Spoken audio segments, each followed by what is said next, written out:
Hey everyone, What If Fan here, bringing you another exciting part of What If Transmigrated in Bleach World. You can find the fanfic title and the original author's name on my Patreon page. Make sure to check it out and show them some love.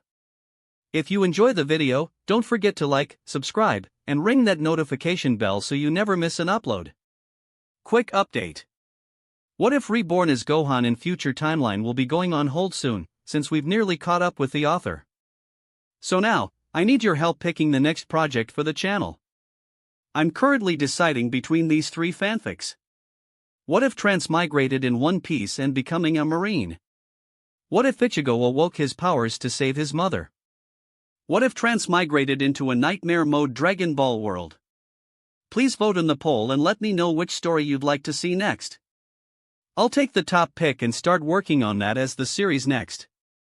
Also check out my Patreon channel for early releases of all the series, where you can find all the series released one day ahead of YouTube. Alright, let's jump into it. Chapter 51, The New King of Hueco Mundo. After a deep, alcohol-induced sleep, Kayaraka Shunsui lazily handed a letter and a contract to Uehara Shiroa. This is a gift and an apology letter from the Iwama family, he said, swirling his sake cup. Iwama? Uehara Shiroa raised an eyebrow. The name didn't ring a bell. Kayaraka Shunsui chuckled, as if he'd expected this reaction. Iwama now, the guy who offended you last time, belongs to that family. The Iwama family has always been a subordinate branch of the Tsunoyoshiro family. Because of this connection, Iwama now was assigned as one of their guards. Now, it seems the Tsunoyoshiro family is trying to make amends with you. Shunsui took a sip of his drink, his expression unreadable. Over the years, he'd seen enough of the Tsunoyoshiro family's ways to know exactly how they operated. He highly doubted that someone as insignificant as Iwama now would have dared to provoke the 7th seed of the First Division without being ordered to do so.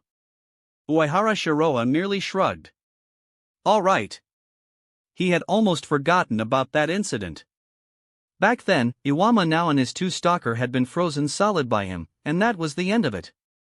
From the beginning, Uehara Shiroa had never taken that insignificant fool seriously.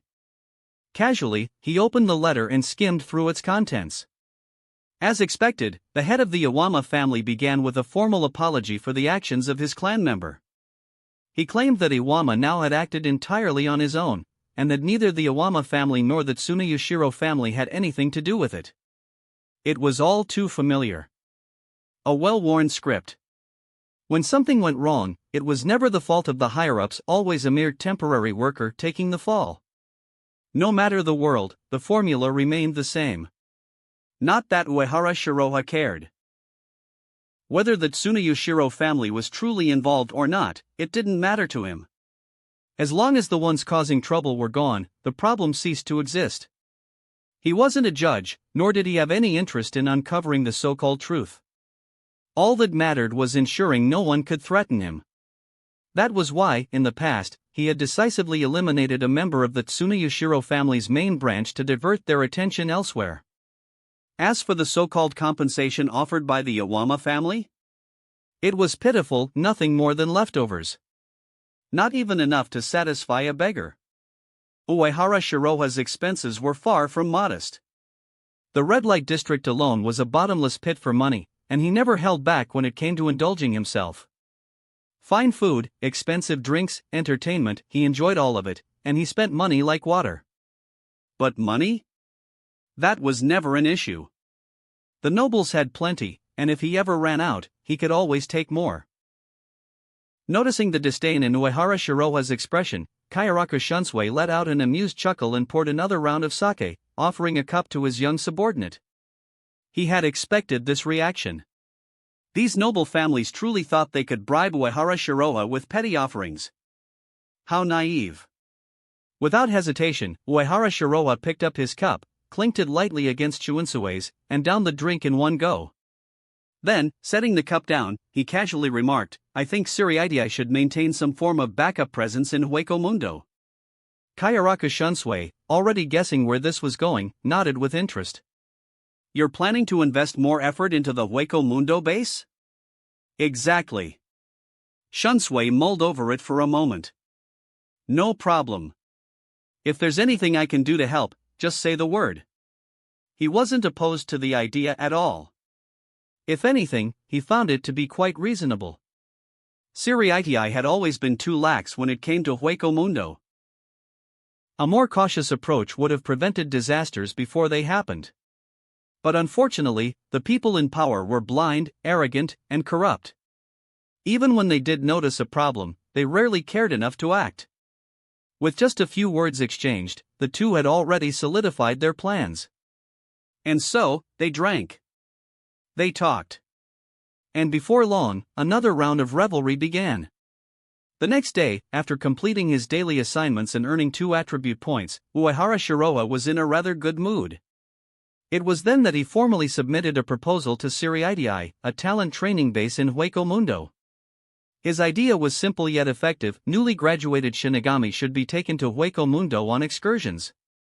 The harsh environment and real combat experiences would push them to their limits, stimulating their growth and improving the overall strength of the Gotii 13's new recruits. With that settled, Uehara Shiroa set out for Hueco Mundo alongside Ayase Nanao to begin preparations. Of course, building a base was a bit of an exaggeration. In reality, he was mainly focused on fortifying barriers and improving their concealment techniques. He didn't have the manpower or resources to launch a full-scale operation, nor was that his goal. He never intended to conquer Hueco Mundo. That would be absurd. A few days later, the verdict came in from Central 46. Unsurprisingly, they rejected his proposal outright. Their official statement called it fantastical, a complete waste of time and resources. But despite their harsh dismissal, something interesting happened. They didn't immediately withdraw the existing personnel and supplies from the Hueco Mundo base. Uehara Shiroa smirked. The outcome had been exactly as he'd hoped. Approval or not, he had achieved his goal. With Captain Yamamoto and Kayaraka Shunsui backing him, Uehara Shiroa could push his agenda forward without too much resistance. He could act as freely as he wanted. More importantly, the base in Hueco Mundo provided him with an invaluable advantage. From there, he could closely monitor the situation in Hueco Mundo, observe the hollow activity, track any unusual movements, and most significantly, keep an eye on Aizen's Arrancar experiments. A waning moon hung high in the sky, casting a pale glow over the desolate and dilapidated Hueco Mundo palace. The so-called king of Hueco Mundo, Barragan Lusenbairn, draped in his black robes and golden crown, exuded an air of authority. Yet, beneath his skeletal visage, his eyes narrowed with irritation as he turned to his gathered adjuches, his voice carrying an edge of impatience. "Where is Valdez? Why has he not returned to report?" One of his subordinates, Aminos Grande, immediately stepped forward and responded respectfully. "Lord Valdez departed under your Majesty's command to eliminate the noisy Shinigami, but he has yet to return." "Useless trash." Barragan spat, his irritation growing. His so-called subordinates were proving more and more incompetent. If this continued, he would need to strengthen his ranks. Perhaps, not enough of them had died. A shame, really. If Harabel had simply accepted her rightful place under him, his subordinates wouldn't be such disappointments. As he was about to voice his dissatisfaction, 3 unfamiliar figures appeared within his palace, standing confidently before his throne. Shinigami. All 3 were clad in black shihakusho, their postures casual despite the overwhelming presence of hollows surrounding them. Their expressions bore no trace of fear or concern, as though standing before a horde of predators was an everyday occurrence. The gathered adjuches and hollows fell into stunned silence. How had these 3 intruders infiltrated the royal palace of Hueco Mundo without any of them noticing? The first to react was a humanoid adjuches, who stepped forward aggressively, voice filled with fury. "Who are you? How dare you trespass into Las Noches?" Before he could utter another word, one of the intruders, a tall man wearing a blindfold, casually unsheathed his blade and slashed him down in an instant. The adjuches barely had time to react before his body collapsed, lifeless. The entire palace fell into an eerie silence. For the first time, the hollows hesitated. A single attack had been enough to instill fear into the crowd. The man responsible, Tozen Kaname, dark-skinned with long dreadlocks and stylish sunglasses, remained silent, as if he had merely swatted a fly. Beside him, a tall and elegant man with slick-back brown hair and glasses remained composed, his expression unreadable. The third figure, a young silver-haired man, merely squinted his eyes and smiled playfully, as though this entire situation was a joke. The tension in the air thickened. Yet, hollows were not known for their intelligence. After a brief pause, the mindless horde let out guttural roars and surged forward, ready to tear the intruders apart. But before they could act, Barragan raised a hand, his voice carrying absolute authority. "Stand down." The hollows halted immediately, though confusion flickered in their primal gazes. Barragan rose from his throne, grasping his massive double-edged axe, and looked down upon the three newcomers with undisguised contempt. "Shinigami," he scoffed, his skeletal jaw tightening. "If you stand before me now, it means Valdez has failed. Worthless. All of them." Despite his dismissive words, something about these three felt off. They were unafraid. Unconcerned. Unbothered by the horde of hollows, by the king of Hueco Mundo himself. What was their purpose? The man in glasses finally stepped forward, his voice gentle yet authoritative. "Allow me to introduce myself." He smiled, but his eyes held a depth that sent an unexplainable chill through the air. "I am Aizen Sosuke." Silence.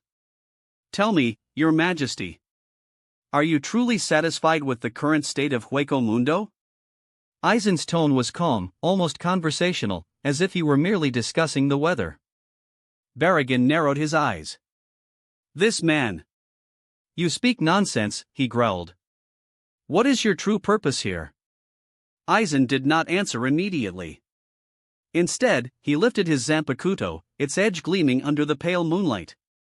He pointed its tip toward the ground, and in a voice as soft as a whisper, he uttered a single command. "Shatter, Kyoka Suijutsu." An invisible ripple spread through the air, like a still pond suddenly disturbed. The hollows froze, confusion flickering across their grotesque faces. They didn't even realize what had just happened. Barragan, however, remained still. His expression did not change. But something felt off. "You amuse me, Shinigami," he said dismissively. "I tire of your kind." Lifting his colossal double-edged axe, he took a single step forward. "The only one who controls Hueco Mundo is me. The only one who can bring about change is its king." In the blink of an eye, his axe swung down and sliced the three Shinigami into pieces. Blood splattered across the palace floor. The hollows roared in triumph. Barragan smirked, reveling in his own strength. "So this is the evolution you spoke of," he mocked, kicking his severed limb aside. "Pathetic." "But then." "Really?" A familiar voice echoed behind him. Barragan's smug expression froze. Slowly, he turned around. There, standing completely unharmed, were Aizen, Jin, and Tozen, not a single scratch on them. They regarded him with an almost pitying expression. "Impossible," Barragan growled. "I just..." His fingers clenched the handle of his axe. He had killed them. He had felt his blade cut through their flesh. And yet... Aizen stepped forward, his eyes gleaming with quiet amusement. "You're mistaken."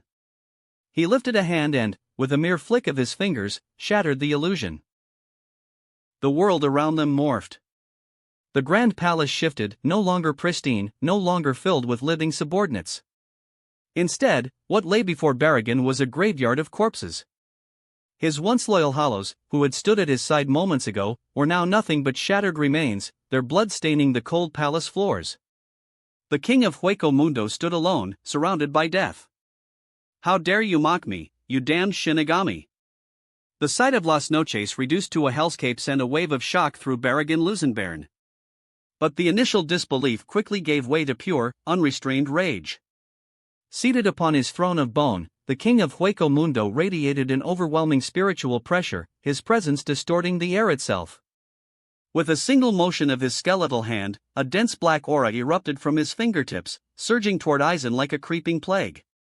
Wherever the ominous energy passed, everything was reduced to nothing.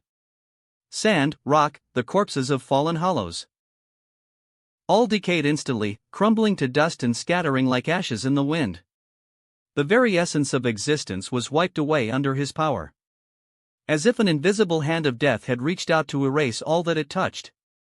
Impressive, Ikemara Jin murmured, his eyes narrowing slightly, a rare trace of seriousness flickering across his otherwise playful demeanor.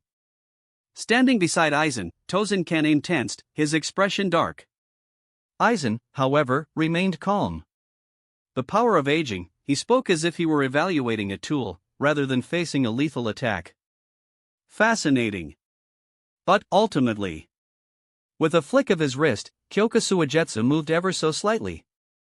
In an instant, the entire scene shifted again. Baragon's decay-inducing aura suddenly missed its mark, falling harmlessly onto the empty ground. The impact left a smooth crater, as if reality itself had been carved away. Baragon's empty eye sockets trembled. The scene before him, which had felt so real just moments ago, had once again proven to be an illusion. What was real? What was fake? For the first time in centuries, Baragon couldn't tell. In his mounting desperation, he unleashed his power again, determined to flush out the deceitful Shinigami. Enough! Aizen's voice cut through the palace like a blade of absolute command. The sky itself seemed to tremble as an immense golden spiritual pressure erupted from his body, piercing through the heavens. The force was so immense that it shook the foundations of Hueco Mundo, distorting the very spiritual particles in the air. For all his unrivaled power, the king of Hueco Mundo found himself utterly helpless before it. The black aura of decay, so absolute in its destruction, now faltered before Aizen's sheer dominance. It collapsed, dissipating into nothingness. Baragon's skeletal jaw nearly unhinged in shock. The only way to resist my decay is with overwhelming spiritual pressure. His voice was hoarse, as if even speaking the thought was difficult. But that was impossible. He was Baragon Lusenbairn. The king who had ruled Hueco Mundo for countless eras. No one could surpass him in raw power. And yet, standing before him now, Aizen Sasuke had done just that. Before Baragon could fully process his failure, two figures suddenly vanished from Aizen's side. Ikemara Jin and Tozen Kaname reappeared in an instant, one on his left, the other on his right, their Zanpakuto pressed against his vitals. Baragon froze. For the first time in his existence, he had been cornered. Defeat weighed down on his massive frame. His pride, his confidence, his title, all of it crumbled like the dust of his fallen subordinates. As the realization of his failure sank in, the king of Hueco Mundo lowered his head. In that moment, the heart of a king was shattered. Aizen's voice echoed through the ruined Las Noches, filled with neither mockery nor pity, only absolute certainty. Hueco Mundo belongs to us now. We'll proceed as planned, and remake it in our image. His gaze swept over the decayed remains of Baragon's palace, and he scoffed. This so-called king of Hueco Mundo, what a joke! While Aizen and his subordinates consolidated their control over Hueco Mundo, another figure had already begun staking his own claim. In the depths of the outer circle, far from Aizen's immediate reach, Uehara Shiroha was carving out his own foothold. The ores and natural resources of Hueco Mundo had great value, especially rare hollow-based materials. Among them, the most valuable resource was the hollows themselves. And soon enough, even Arancars, including the future Espada, would become part of the Hueco Mundo Expeditionary Force Headquarters luxury package. To Uehara Shiroha, who had full control over the Hueco Mundo crossing gate, this was a monopoly business. And he planned to exploit it to the fullest. Deep within Hueco Mundo, near the inner circle, a one-sided battle was coming to an end. Hueco Mundo was roughly divided into three main zones. The outer circle, a barren wasteland with scattered hollows. The underground forest, a vast network beneath the sands, home to Minos Grande. The inner circle, the domain closest to Las Noches, where the strongest hollows resided. Uehara Shiroha's base was stationed on the outskirts, a region that Las Noches paid little attention to. However, he would occasionally slip into the inner circle for a bit of hunting. Standing amidst the battlefield, Uehara Shiroha lifted his hand. A surge of frigid energy erupted from his palm. Several Ajutas-class hollows were instantly encased in thick ice, frozen solid. His Zanpakuto was merely a cover. In truth, this was the power of his stand, White Album. A wave of absolute cold swept across the battlefield, freezing everything in its path. Yet, not everyone was caught off guard. Amidst the icy wasteland, Kuratsuchi Mayuri, draped in his signature black and white mask, stood completely unfazed. As the bitter cold surged toward him, he merely let out a disinterested scoff. A sudden flare of nameless flames burst forth from his body, incinerating the frost before it could touch him. Wrapped in fire, Mayuri's golden pupils glowed with intrigue as he studied Uehara Shiroha. The temperature around them dropped even further. Uehara Shiroha retracted Shunkyo, his voice calm. "Captain Kuratsuchi Mayuri, we have delivered all the research materials you requested." The deal had been made. Now it was Mayuri's turn to uphold his end of the bargain. To completely secure his control over the Hueco Mundo base, Uehara Shiroha needed Mayuri's expertise. And Mayuri? Well, Mayuri had his own interests in mind. "Did you just try to include me in your attack range?" Mayuri's golden eyes glinted with curiosity and a hint of twisted excitement. For the first time in a long while, the mad scientist had found a new specimen worth dissecting. Chapter 52, Super Strong Panel, Hope of Destroying the Holy Body. Uehara Shiroha raised an eyebrow. "Didn't the drug you just used to trap the hollows also target me?" He had been on guard from the very beginning. Working with a madman like Kuratsuchi Mayuri was akin to dancing with death. One misstep, and he would find himself strapped to a laboratory table, dissected like an experiment waiting to happen. But Uehara Shiroha was far from defenseless. Mayuri's arsenal of highly specialized and inescapable poisons was terrifying, but against the power of the horse talisman, they were nothing more than cheap tricks. Mayuri's face darkened, his expression twisted with irritation. A mere third-seat officer dares speak to a captain like this? With his temperament, he would have gladly turned Uehara Shiroha into an experiment, just to study what made him tick. But something gnawed at him. The drug he had carefully formulated, one that should have immobilized anything within its radius, had done nothing to Uehara Shiroha. To Mayuri, that was unacceptable. It was an insult to his genius. Uehara Shiroha smirked, completely unfazed. "I wouldn't mind testing the strength of the 12th Division captain." "Oh, but I should say. Acting captain, shouldn't I?" His words were sharp, his tone casual, but the mockery was unmistakable. After all, in the original timeline, the first Shinigami to reveal his Bankai was none other than Kuratsuchi Mayuri. And what happened next? He was utterly annihilated by a fresh out of the novice village Ishida Yuryu. If that was the level of power Mayuri could bring, then honestly, what was there to fear? Mayuri's face twisted further, his long, painted nails tapping irritably against his forearm. "TCH. You sure know how to talk big," he muttered, but he didn't pursue the matter further. Instead, he turned his attention back to the frozen hollows in front of him, beginning his work without another word. For all his madness, Mayuri was at least a man of business. He would do what he was paid for. And more than that. Despite his annoyance, he wasn't willing to cut ties with Uehara Shiroha just yet. Because if there was one thing Mayuri valued more than anything, it was opportunity. And Hueco Mundo, the desolate wasteland that most nobles and captains ignored, was overflowing with valuable resources. No one had seen it.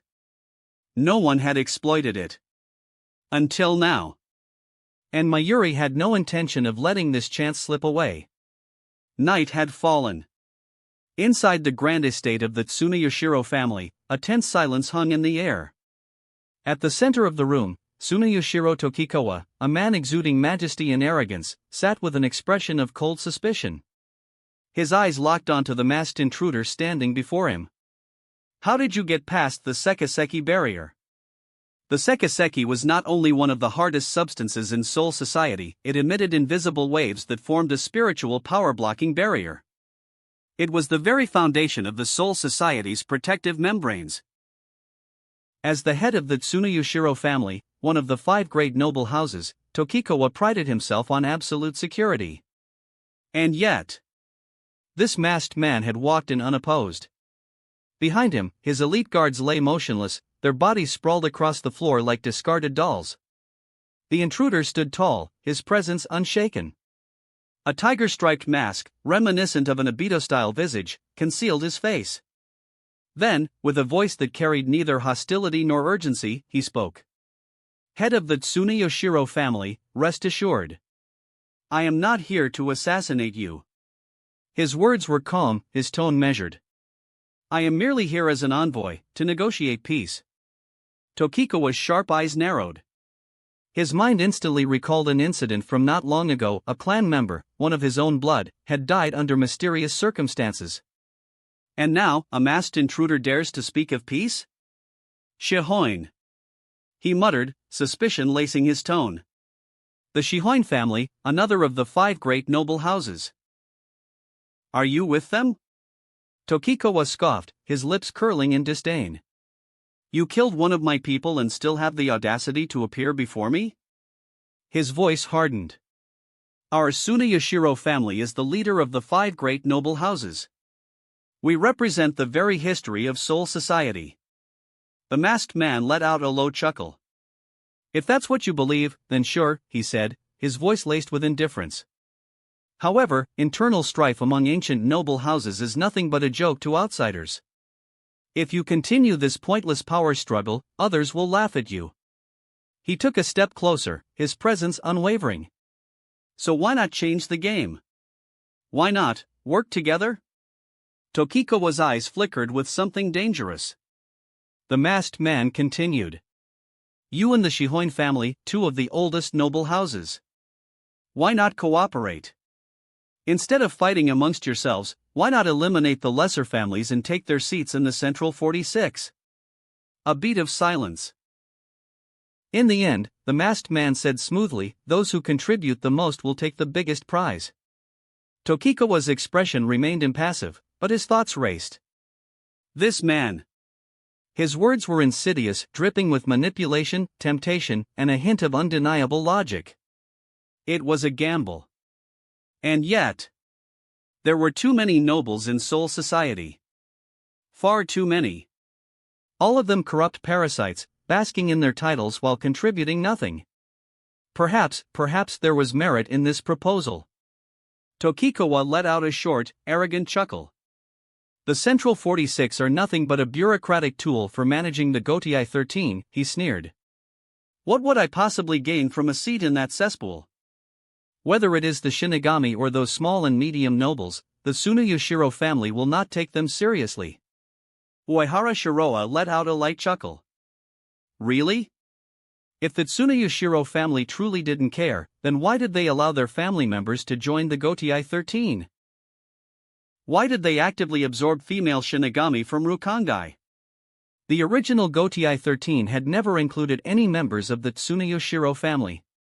But as the years passed and the military strength of the Gotei 13 grew, the Tsunayoshiro family had no choice but to start making their moves. Otherwise, these so-called nobles of pure blood would have never allowed Tsunayoshiro Tokunada to enter the Shino Academy and cooperate in experiments that blended noble lineage with commoner bloodlines. And what had those experiments led to? Kakio, a lesser noble from Rukongai, marrying Tsunayoshiro Tokunada. Tokunada murdering his wife in cold blood. Tozen Kaname losing his dearest friend and spiraling into hatred. The consequences had rippled throughout Soul Society. Tsunayoshiro Tokikawa's expression twisted, his pride visibly wounded. He took a deep breath, forcing himself to remain composed. He was the head of the Tsunayoshiro family, one of the 5 great noble houses. He refused to lose his composure before a nobody. Sensing his reaction, Uehara Shiroa shifted the topic with an air of casual dominance. Right now, the Jigaku family is busy guarding hell, the Shiba family is in self-exile, and the Kuchiki family is too focused on maintaining their grip on the 6th division. As for the Shihoin family, they have no interest in political struggles. But me? I'm giving you a golden opportunity.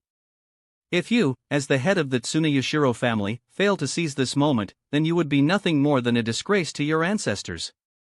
Tokikawa's eyes darkened, his fingers tightening around the ornate armrest of his chair. The Tsuneyashiro family had always been filled with ambition, willing to do anything to achieve absolute power. And now, Uehara Shiroa was handing them the perfect excuse to act on that ambition. To men like Tokikawa, a world of chaos was not a threat, it was an opportunity. After a brief moment of deliberation, Tokikawa nodded in agreement. But Uehara Shiroa wasn't fooled. He could see it clearly, Tokikawa's agreement was superficial. His true intentions were hidden behind layers of calculated schemes. But it didn't matter. Because once the train started moving, it couldn't be stopped. And it would only travel along the tracks that had already been laid.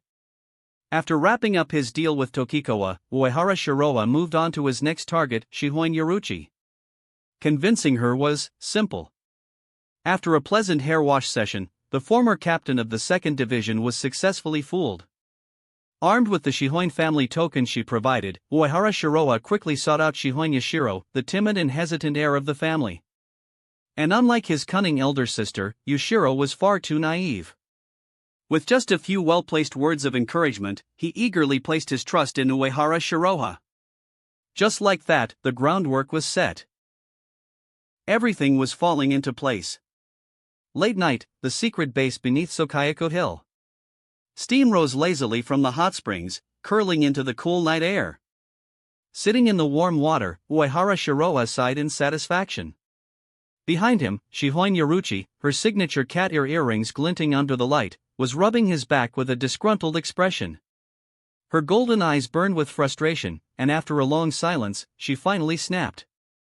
"All right, enough of this," she growled. "Now tell me, why the hell did you support the Tsuneyashiro family in seizing seats in the Central 46? She had fallen for his smooth talk earlier. But the more she thought about it, the more ridiculous it seemed. Now, she wanted answers. Uehara Shiroa barely spared her a glance, leaning back comfortably. Instead of answering immediately, he clicked his tongue and muttered. Your service attitude could use some improvement." Yoruchi's eyebrow twitched dangerously. Ignoring the rising killing intent behind him, Uehara Shiroa finally spoke. "You lack a sense of the bigger picture," he stated bluntly. She crossed her arms. "Oh? And enlighten me, then. The Tsuneyashiro family's dominance is inevitable. It doesn't matter whether they hold 15 seats or 30 in the Central 46. Even if you ally with the Kuchiki family, you'll never truly stop the Tsuneyashiro family from making moves in the shadows." He smirked. "So instead of fighting a losing battle, why not give up some power voluntarily? Let them target the middle and lower nobles. Let them sacrifice themselves as pawns. And use the opportunity to gather a group of capable allies for yourself." He turned slightly, shooting Yoruchi a pointed look. "Wouldn't that be a much smarter approach than your current turtle strategy?" Silence. "Understand," he added. "If you do, then applause." Yoruchi deadpanned, resisting the urge to punch him in the face. She knew this guy never did anything without personal gain. And yet... "Really," she muttered skeptically. "You expect me to believe you're doing this for us?" She had known Uehara Shiroa for long enough. He was a bastard through and through, one who never acted without some deeper scheme and play. She could smell the trap, but she just couldn't see where it was yet. Uehara Shiroa let out a chuckle, clearly entertained by her suspicions. "Relax," he said, voice filled with mock reassurance. "I have zero intention of working with either the Tsuneyashiro family or Aizen. One of them is bold enough to stab the Soul King in the back.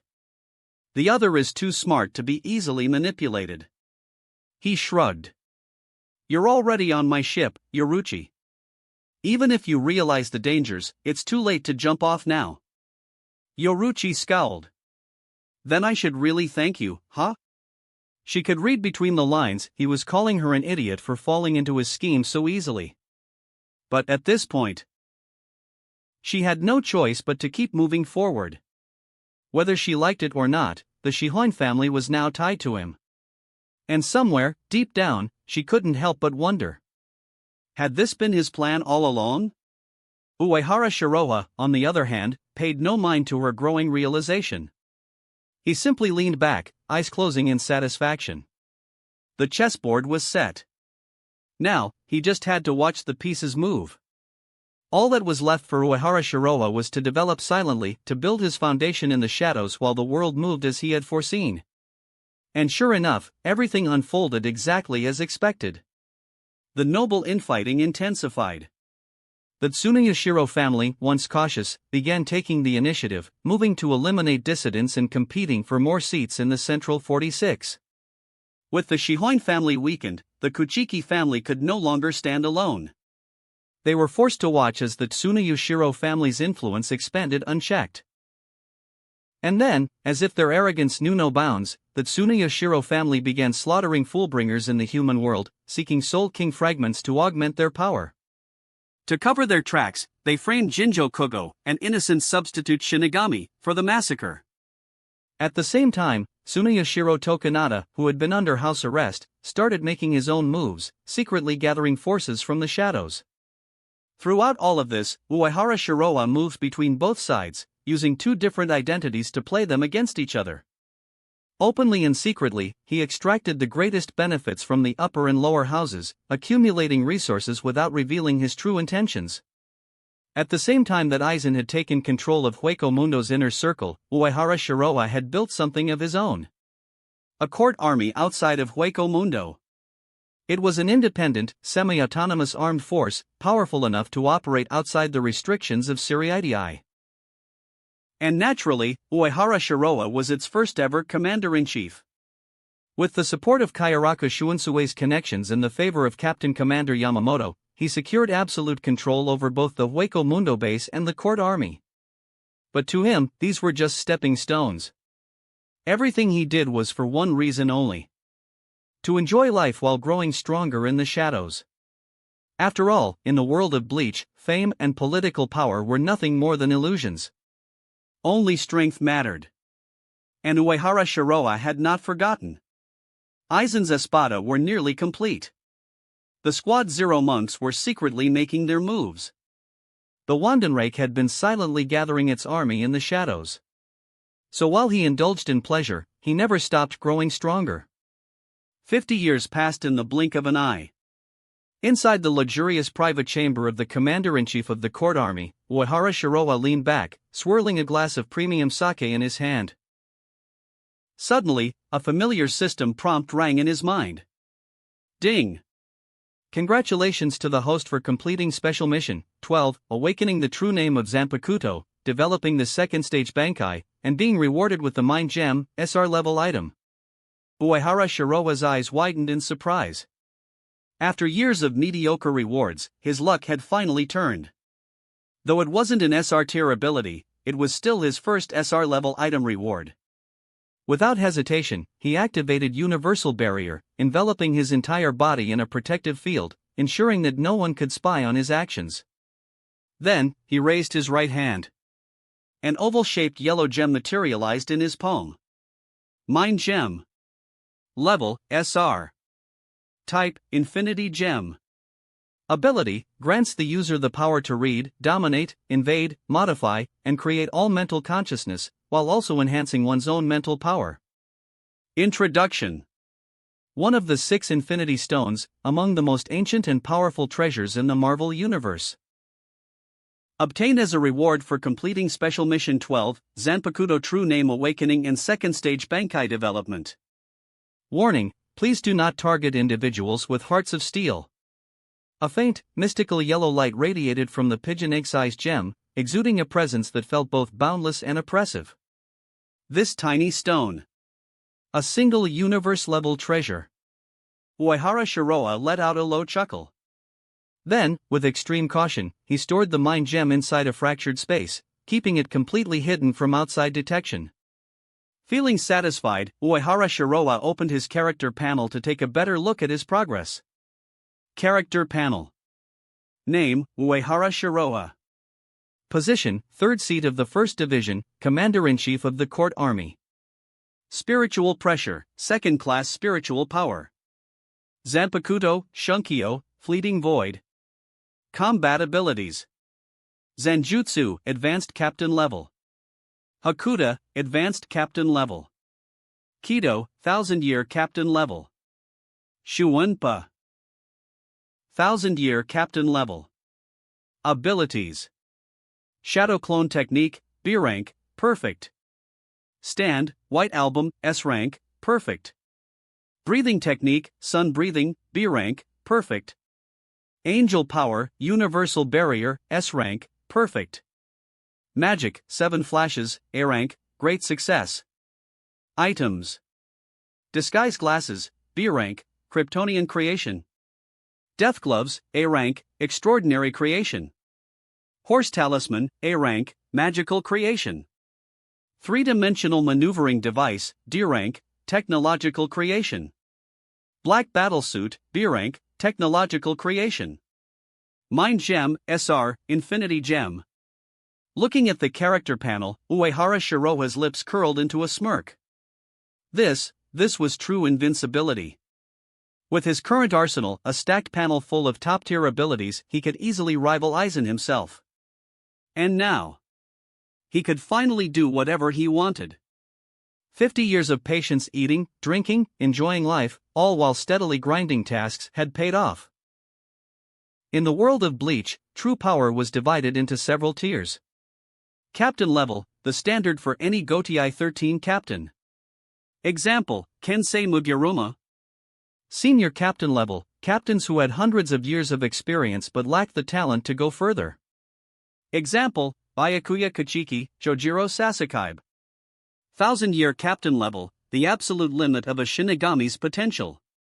Generally required 1,000 years of accumulation to reach. Transcendent level, those who surpassed the Shinigami race itself. Example, Aizen after merging with the Hogyoku. Pseudo-Spirit King level, those who approached the realm of gods. Example, Squad Zero Monks. Spirit King level, the true peak, occupied only by the Soul King himself. With the perfect proficiency of White Album, Uehara Shiroha had firmly reached the senior captain level. Chapter 53, the much-anticipated Captain Assessment, How Strong is the Strongest Genius?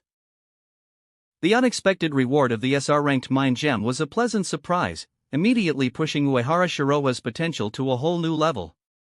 With just a bit of further development, an item of this caliber could easily reach the transcendent level. After all, Squad Zero, the perfect Royal Guard, Blood War enhanced Quincy Elites. All of them were at the transcendent level. And above them stood the Pseudo-Spirit King level Shinigamis. Ichigo Kurosaki with his true Bankai. Soul King powered entities. Compared to them, Uehara Shiroha still had a long way to go. But he had time. There were still long time left before the 1000-year Blood War began. During this time, he could farm daily tasks, accumulating a massive amount of attribute points. And once the main plot kicked off, he could grind special missions for even greater rewards. By that time, crushing the Royal Guard?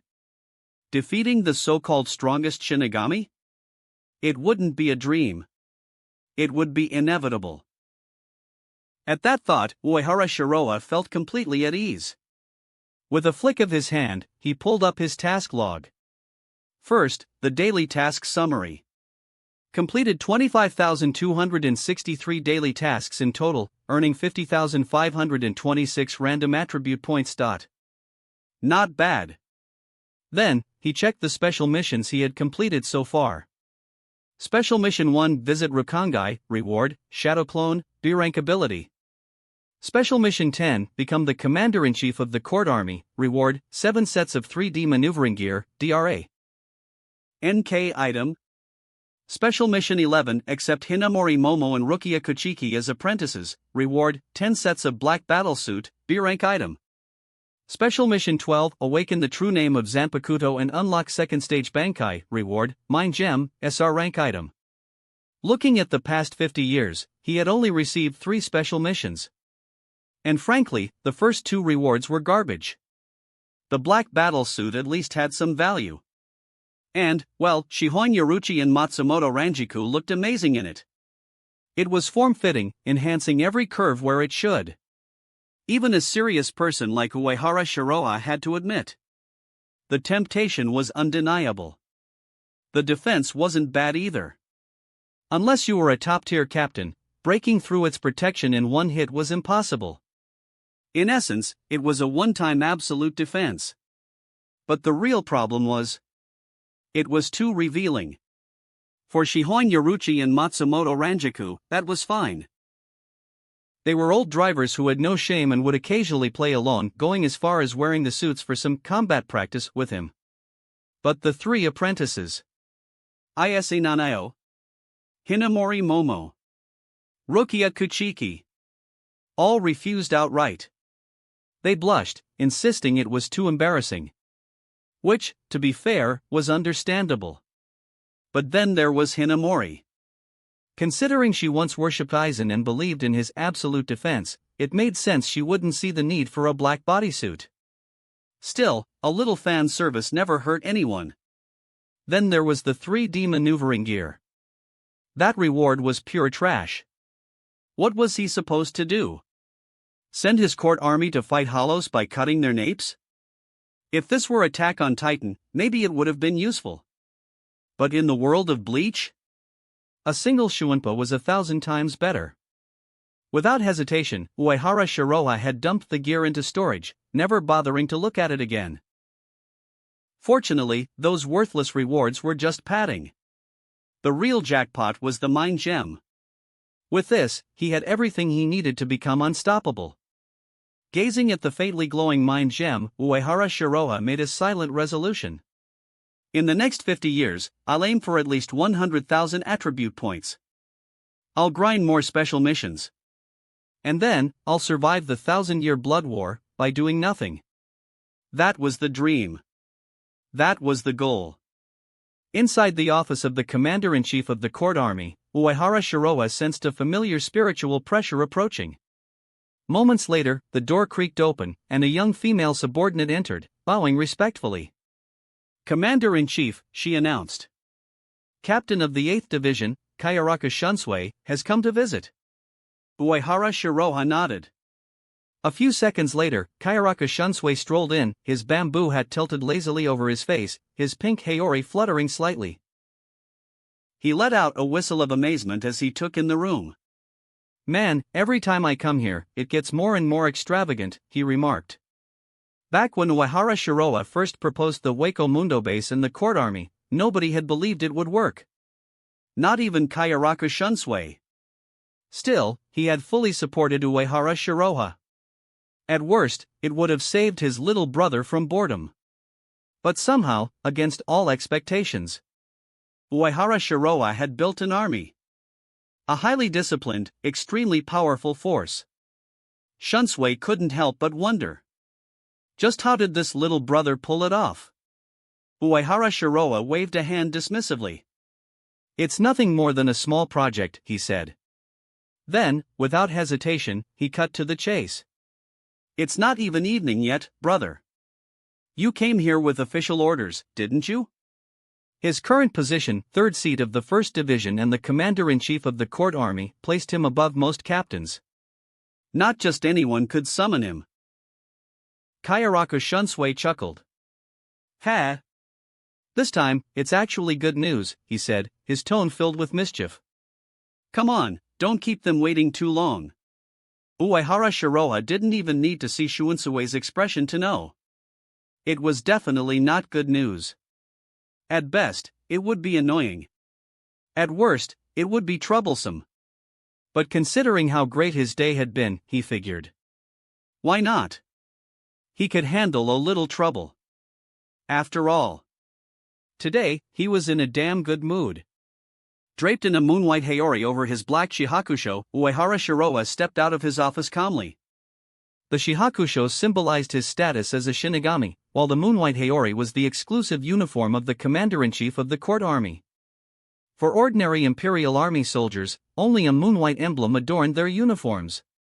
As he walked past them, the Imperial Army Shinigami gazed at him with admiration, their eyes sparkling with reverence. To them, Shiroha Uehara was a living legend. Walking alongside Kayaraka Shunsui, the two chatted casually, their conversation completely unrelated to work. Instead, they were discussing new tea varieties in the latest Flower Street establishments. As seasoned connoisseurs, both had deep knowledge in this area and often compared notes. Because of this, Ayasin Nanao, the deputy commander of the court army, frequently complained that Kayaraka Shunsui had led their commander-in-chief astray. Every time, Kayaraka Shunsui felt wronged. Who led whom astray, he would grumble. Truthfully, even he wasn't sure. However, now that Ayase Nanao had practically become the vice-captain of the 8th Division, her attention was fully focused on Uehara Shiroha. She had even begun favoring his company. So naturally, Kayaraka Shunsui could only suffer in silence. With their Shuinpa carrying them swiftly, they soon arrived at the captain's hall. The moment Uehara Shiroha entered the spacious and transparent hall, he could feel all eyes turn toward him. He glanced around as he walked forward. Familiar faces filled the room. At the front, the old man sat with his eyes closed, appearing as if he were dozing off, unmoving, calm, and as intimidating as ever. Among the gathered captains, he spotted Suifeng, the upgraded version of Madame Rong. Unohana Retsu, the first Kenpachi, known for her gentle and caring nature, at least on the surface. Aizen Sasuke, the Suriitai gentleman swordsman, hiding a world of deception behind his glasses and polite smile. Kamamura Sajin, the warm and furry protector. Tozen Kaname, the budget blind monk. Shiba Ishin, the future three-kid dad. Zaraki Kenpachi, the berserker version of Zoro. Kuratsuchi Mayuri, the fatherly love is like a mountain type of lunatic. And, as expected, Yukitake Jushiro was present in spirit as always. Among the crowd, two figures stood out. Byakuya Kachiki, cold, expressionless, exuding his usual noble arrogance. Jin Ikimaru, his eyes narrowed into mischievous slits, hiding something dangerous beneath his fox-like grin. So that's what this is about. Uehara Shiroha immediately understood. These two were the main event. At this point in the timeline, Shuhei Hisagi had already joined the 9th Division, where he was receiving his second life mentor's teachings under Tozen Kaname. Aizen had successfully recruited Kira Izuru, Abarai Renji, and Hinamori Momo into the 5th Division. After evaluating them, Aizen found that Renji was too wild and refused to follow orders, so he had thrown the redhead into the 11th Division instead. Now, after years of preparation, Aizen had determined that Kira Izuru and Hinamori Momo were ready. And so, he had pushed Ikimaru Jin forward, recommending him for captain of the 3rd Division. Today was Jin's captaincy test. And Uehara Shiroha could already guess Yamamoto Genryusai's plan. Same old routine. Throw him into the fire. Force him to make a contribution. Despite his calm demeanor, the other captains felt somewhat irritated just looking at him.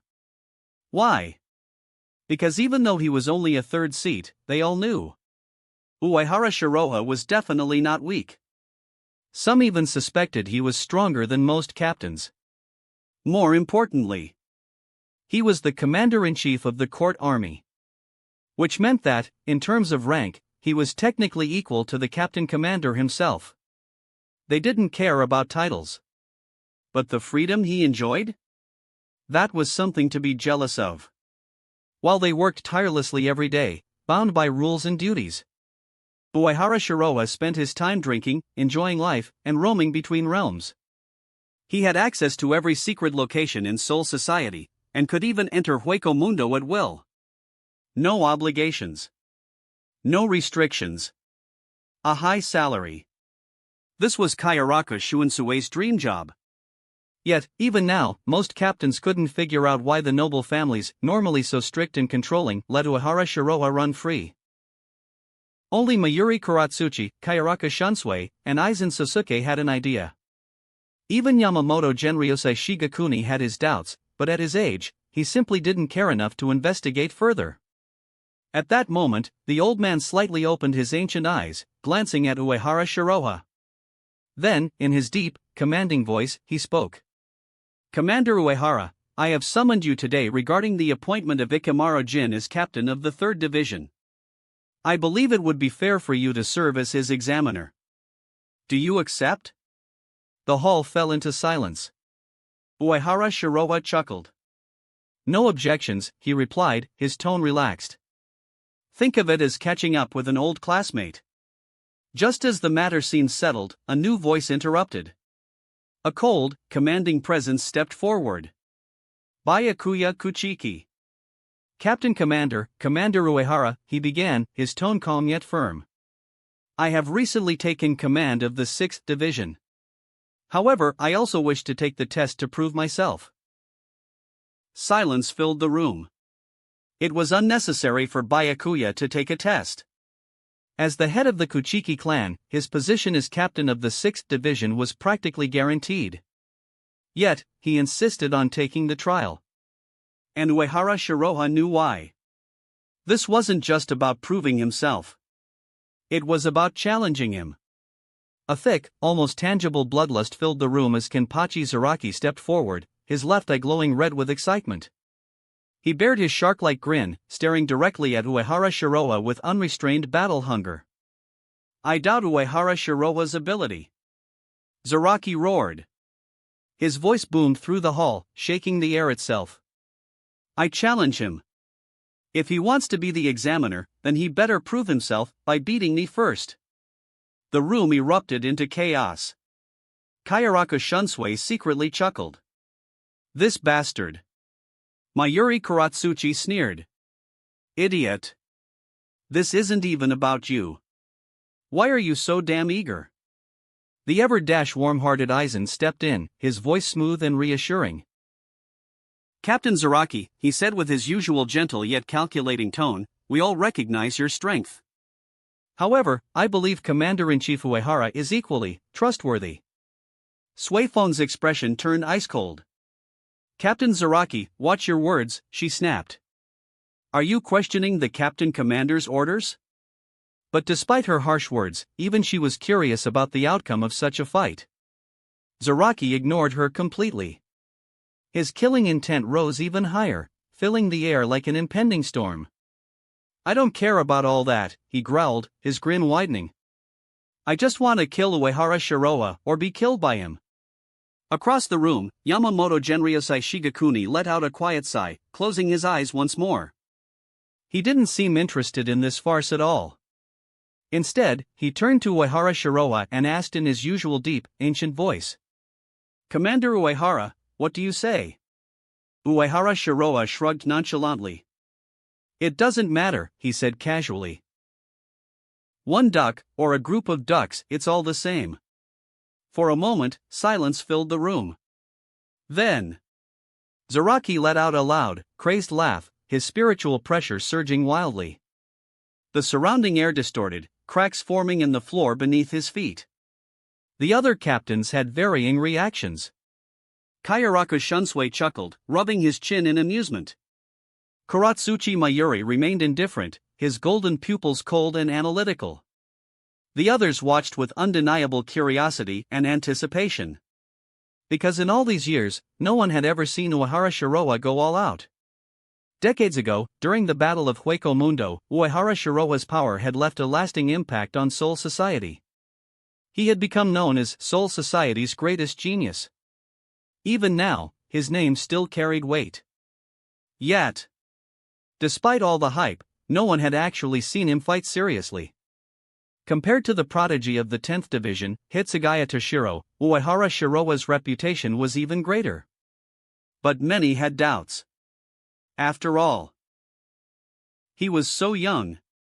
He had shown no exceptional talent during his time at Shino Academy. And for the past several decades, he had lived a life of luxury. Drinking, painting, playing music, carving sculptures. To outsiders, it looked like he had wasted his potential. Could someone who rarely trained still keep up with captains who had fought constantly? Suifong, in particular, doubted it. She remembered how terrifying Uehara Shiroha was during the Battle of Hueco Mundo. Back then, she had felt despair as if she would never surpass him. But now, she had trained endlessly, fought on the front lines, and pushed herself to her limits. Meanwhile, Uehara Shiroha spent his days drinking and chasing women. Surely, She had surpassed him by now. Right? The captains gathered at the #1 training ground, a place designed to withstand their full power. Because when captains fought, their spiritual pressure alone was enough to obliterate lesser Shinigami. Vice captains and lower-ranked officers were forbidden from watching close up.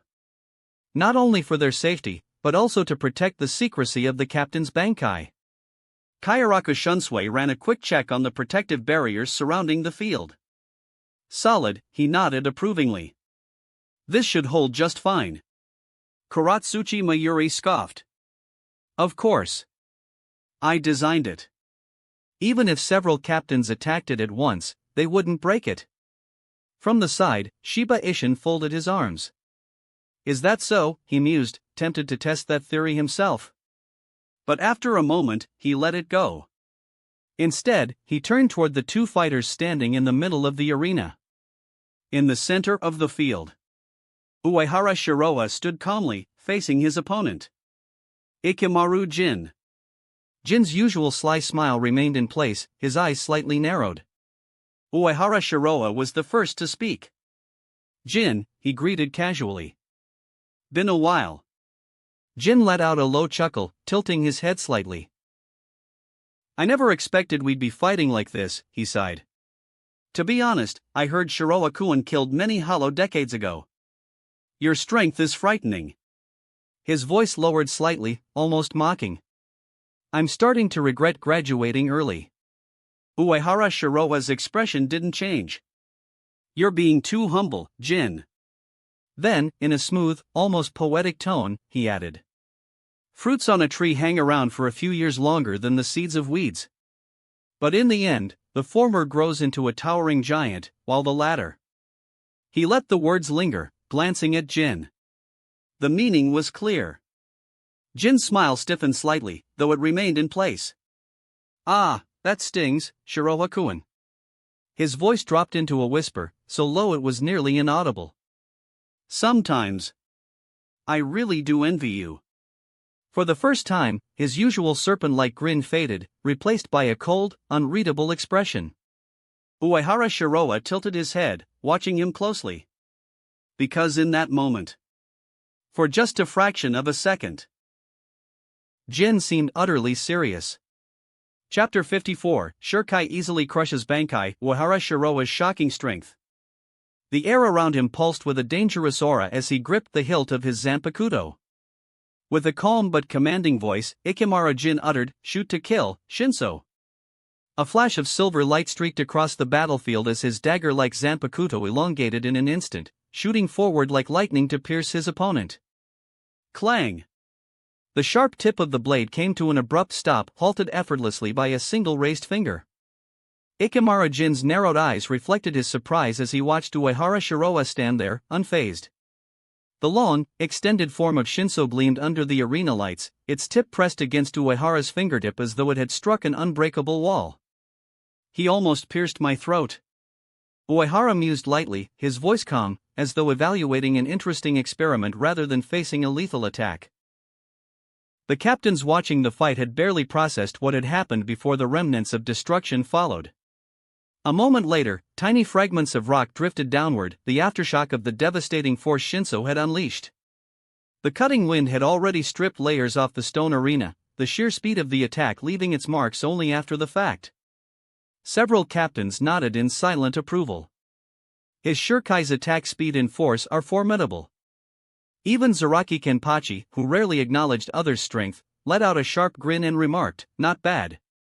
However, what had truly shaken the onlookers wasn't Jin's strength, it was Uehara Shiroa's reaction. He had stopped the sacred spear with only a single finger. That was no ordinary feat. A wave of realization settled over the assembled captains. Uehara Shiroa hadn't lost his power. If anything, his strength had become even more unfathomable. Is he a genius? Or a monster? Shiba Ishin folded his arms, his expression intrigued. Vice Captain Ikimaru's Shirkai is indeed remarkable, both in force and speed, it surpasses the standard of most vice captains. He then glanced at Uehara Shiroa, his eyes flickering with admiration. But to stop that attack with just one finger. That level of reaction speed and spiritual pressure is beyond reasoning. Kuratsuchi Mayuri, who had been watching in silence, let out a derisive snort. Oof. I expected this match to be a mindless brawl, but it appears to be somewhat interesting after all. Though he claimed to be uninterested in mere physical fights, he couldn't deny the curiosity creeping in. Both combatants displayed extraordinary abilities. However, what intrigued him most was Uehara Shiroa's Zanpakuto. It was unusual, unique. He had tried analyzing it before but had come up with nothing. Perhaps this time, he would uncover something valuable. Aizen, his hands folded behind his back, observed the battle with a faint, thoughtful smile. Neither Uehara nor Jin is revealing their full power. More importantly, they're both exceptionally skilled at hiding their spiritual pressure. To the untrained eye, it might seem as though the two were simply exchanging swift attacks. But Aizen knew better. There was no fluctuation in their Ryuryoku, no wasted energy and ability only a select few could master. In the center of the arena, Ikemaru Jin remained still, his fox-like grin slightly subdued. He hadn't expected his Shurkai to be enough to defeat Uehara, but to have it stop so easily, that was something else entirely. Not even a scratch, huh? Uehara Shiroa let out a small chuckle. Your technique is flashy, but the strength is lacking. Jin's ever-present smile twitched. Is that so? Without another word, he retracted Shinso, taking a step back. Then, he raised his right hand, fingers gripping the hilt of his sword as he whispered. Bankai Kamishini no Yari, God-killing spear. A suffocating wave of spiritual pressure erupted from his body, crashing into the surroundings like a tidal wave. The very air seemed to shudder under its weight. Several captains tensed in response, their expressions shifting. A true Bankai-level pressure. He's fully mastered it at such a young age. A genius indeed. And this Bankai. Before they could finish their thoughts, Jin moved. With a single sweep of his blade, the stone pillars at the edge of the arena were sliced clean through. The cuts were impossibly smooth, the pillars shattering into countless fragments as they were sent flying. The sheer destructive power was undeniable. Compared to its Shurkai, the Bankai God-killing spear had magnified its speed and force dozens of times over. Even Soifun, who prided herself on her speed, found her pupils constricting in shock. Captain Kamamura, did you see it? Kamamura Sajin, his large frame standing firm beside her, slowly shook his head. No. I couldn't. It was one thing for a sword to extend at lightning speed, but for an experienced captain to fail to even perceive the motion was another matter entirely. The realization sent a ripple through the crowd. Jin's Kamishini no Yari, also known as the God-killing spear, had always been regarded as a title rather than an actual representation of his power. But now, seeing his Bankai in action, the captains finally understood why the name had meaning. Amidst the lingering pressure of his spiritual energy, Ikemaru Jin stood with his blade pointed forward, his smirk sharper than ever. Now, let's see how you handle this, Uehara Taishu. Yet, despite the tremendous force, despite the overwhelming power that had left seasoned captains shaken, Uehara Shiroa remained utterly calm. Seeing Uehara Shiroa's calm and almost dismissive expression, Ikemaru Jin offered a kind explanation, his usual fox-like grin remaining in place. When I use Shurkai, my sacred spear can extend as far as 100 swords in length. But with Bankai, it stretches even farther, a full 13 kilometers. His voice was light, conversational, as if they were discussing the weather rather than a battle. So, no matter how fast you are, escaping my attack won't be so easy. Uehara Shiroa tilted his head slightly, his expression unreadable. So amazing. He feigned interest, nodding along as if absorbing the information carefully. But in truth, he ignored Ikemaru Jin's explanation entirely. He didn't need to hear it. He already knew the true terror of Kamishini no Yari. Most believed its most fearsome attribute to be its reach or impact, but that was far from the truth. The real danger lay in its speed. Shinso's Shurkai already possessed lightning-fast strikes and deadly lethality. But Bankai God-killing spear was something else entirely. Its most terrifying ability wasn't just an extension of its physical length, it was its unseen attack mechanism. Kamishini no Yari doesn't simply extend and retract like a normal blade. Instead, much like Matsumoto Ranjuku's Heiniko, it disintegrates into countless microscopic fragments, spreading across the entire battlefield before instantly reforming and striking. Its speed was akin to space teleportation. A truly absolute class weapon. In a close-range sneak attack, even a top-tier captain might fail to react. Even Aizen, after fusing with the Hogyoku, he was struck down by this technique. If not for the Hogyoku's regenerative abilities, he would have died instantly. To some extent, this power functioned like a lawbound ability, a true one-hit kill. Jin's grip tightened around his blade. His stance lowered slightly. Buto. With those words, he shrank back slightly, then struck. In an instant, the dagger-like Kamishini no Yari shot forward, the blade piercing toward Uehara Shiroa's head at lightning speed. But Uehara Shiroa was already gone. Before the spear could reach him, he had vanished. Jin's expression didn't change. Without hesitation, he launched his next technique. Buto, Ranjin. A terrifying force erupted from his blade as he repeatedly executed no-step, turning the battlefield into a storm of countless piercing attacks. Kamishini no Yari moved so fast that even the captains could barely follow it. The light of the extended blade flickered across the entire battlefield, each strike sharp enough to pierce through anything in its path. The moment the attack was unleashed, the battlefield was no longer recognizable. Stone pillars that had stood for centuries were severed in an instant, their surfaces sliced so smoothly they looked polished. The sheer force of the attack shattered them into pieces, scattering debris across the arena. A dense cloud of dust rose, concealing the battlefield in a thick haze. From the spectators' area, Suifon's eyes widened in shock. This level of large-scale high-speed piercing. Even with my mastery of Shuunpa, dodging that would be nearly impossible. Her first instinct was that, if she were in the fight, the best way to counter it would be to close the distance immediately before Jin could gain momentum. The other captains also nodded in agreement. Ikemara Jin had fully mastered Bankai at such a young age, he had more than proven himself worthy of his captaincy. Aizen, watching the scene unfold, put on a concerned expression. Jin, why did you take it too far? I hope Commander Uehara is alright. Kayaraka Shunsui, however, remained relaxed beneath his hat. No need to worry, Captain Aizen. Brother Shiroha will be fine. Tozen Kaname, who had been quietly observing, furrowed his brows. What a powerful Shuunpa. The captain's attention immediately shifted back to the battlefield. And that's when they noticed. Uehara Shiroa was already out of Jin's attack range.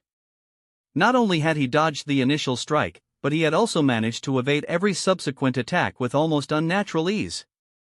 Jin's Kamishini no Yari struck again, blindingly fast, its blade extending toward him like a cannonball. Yet, Uehara Shiroha dodged again. Effortlessly. And the strangest part? His movements didn't even seem fast.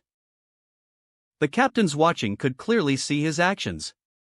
Compared to the godlike speed of Jin's attacks, Uehara Shiroa's dodging appeared almost slow, as if he was moving at a normal pace, simply stepping out of harm's way.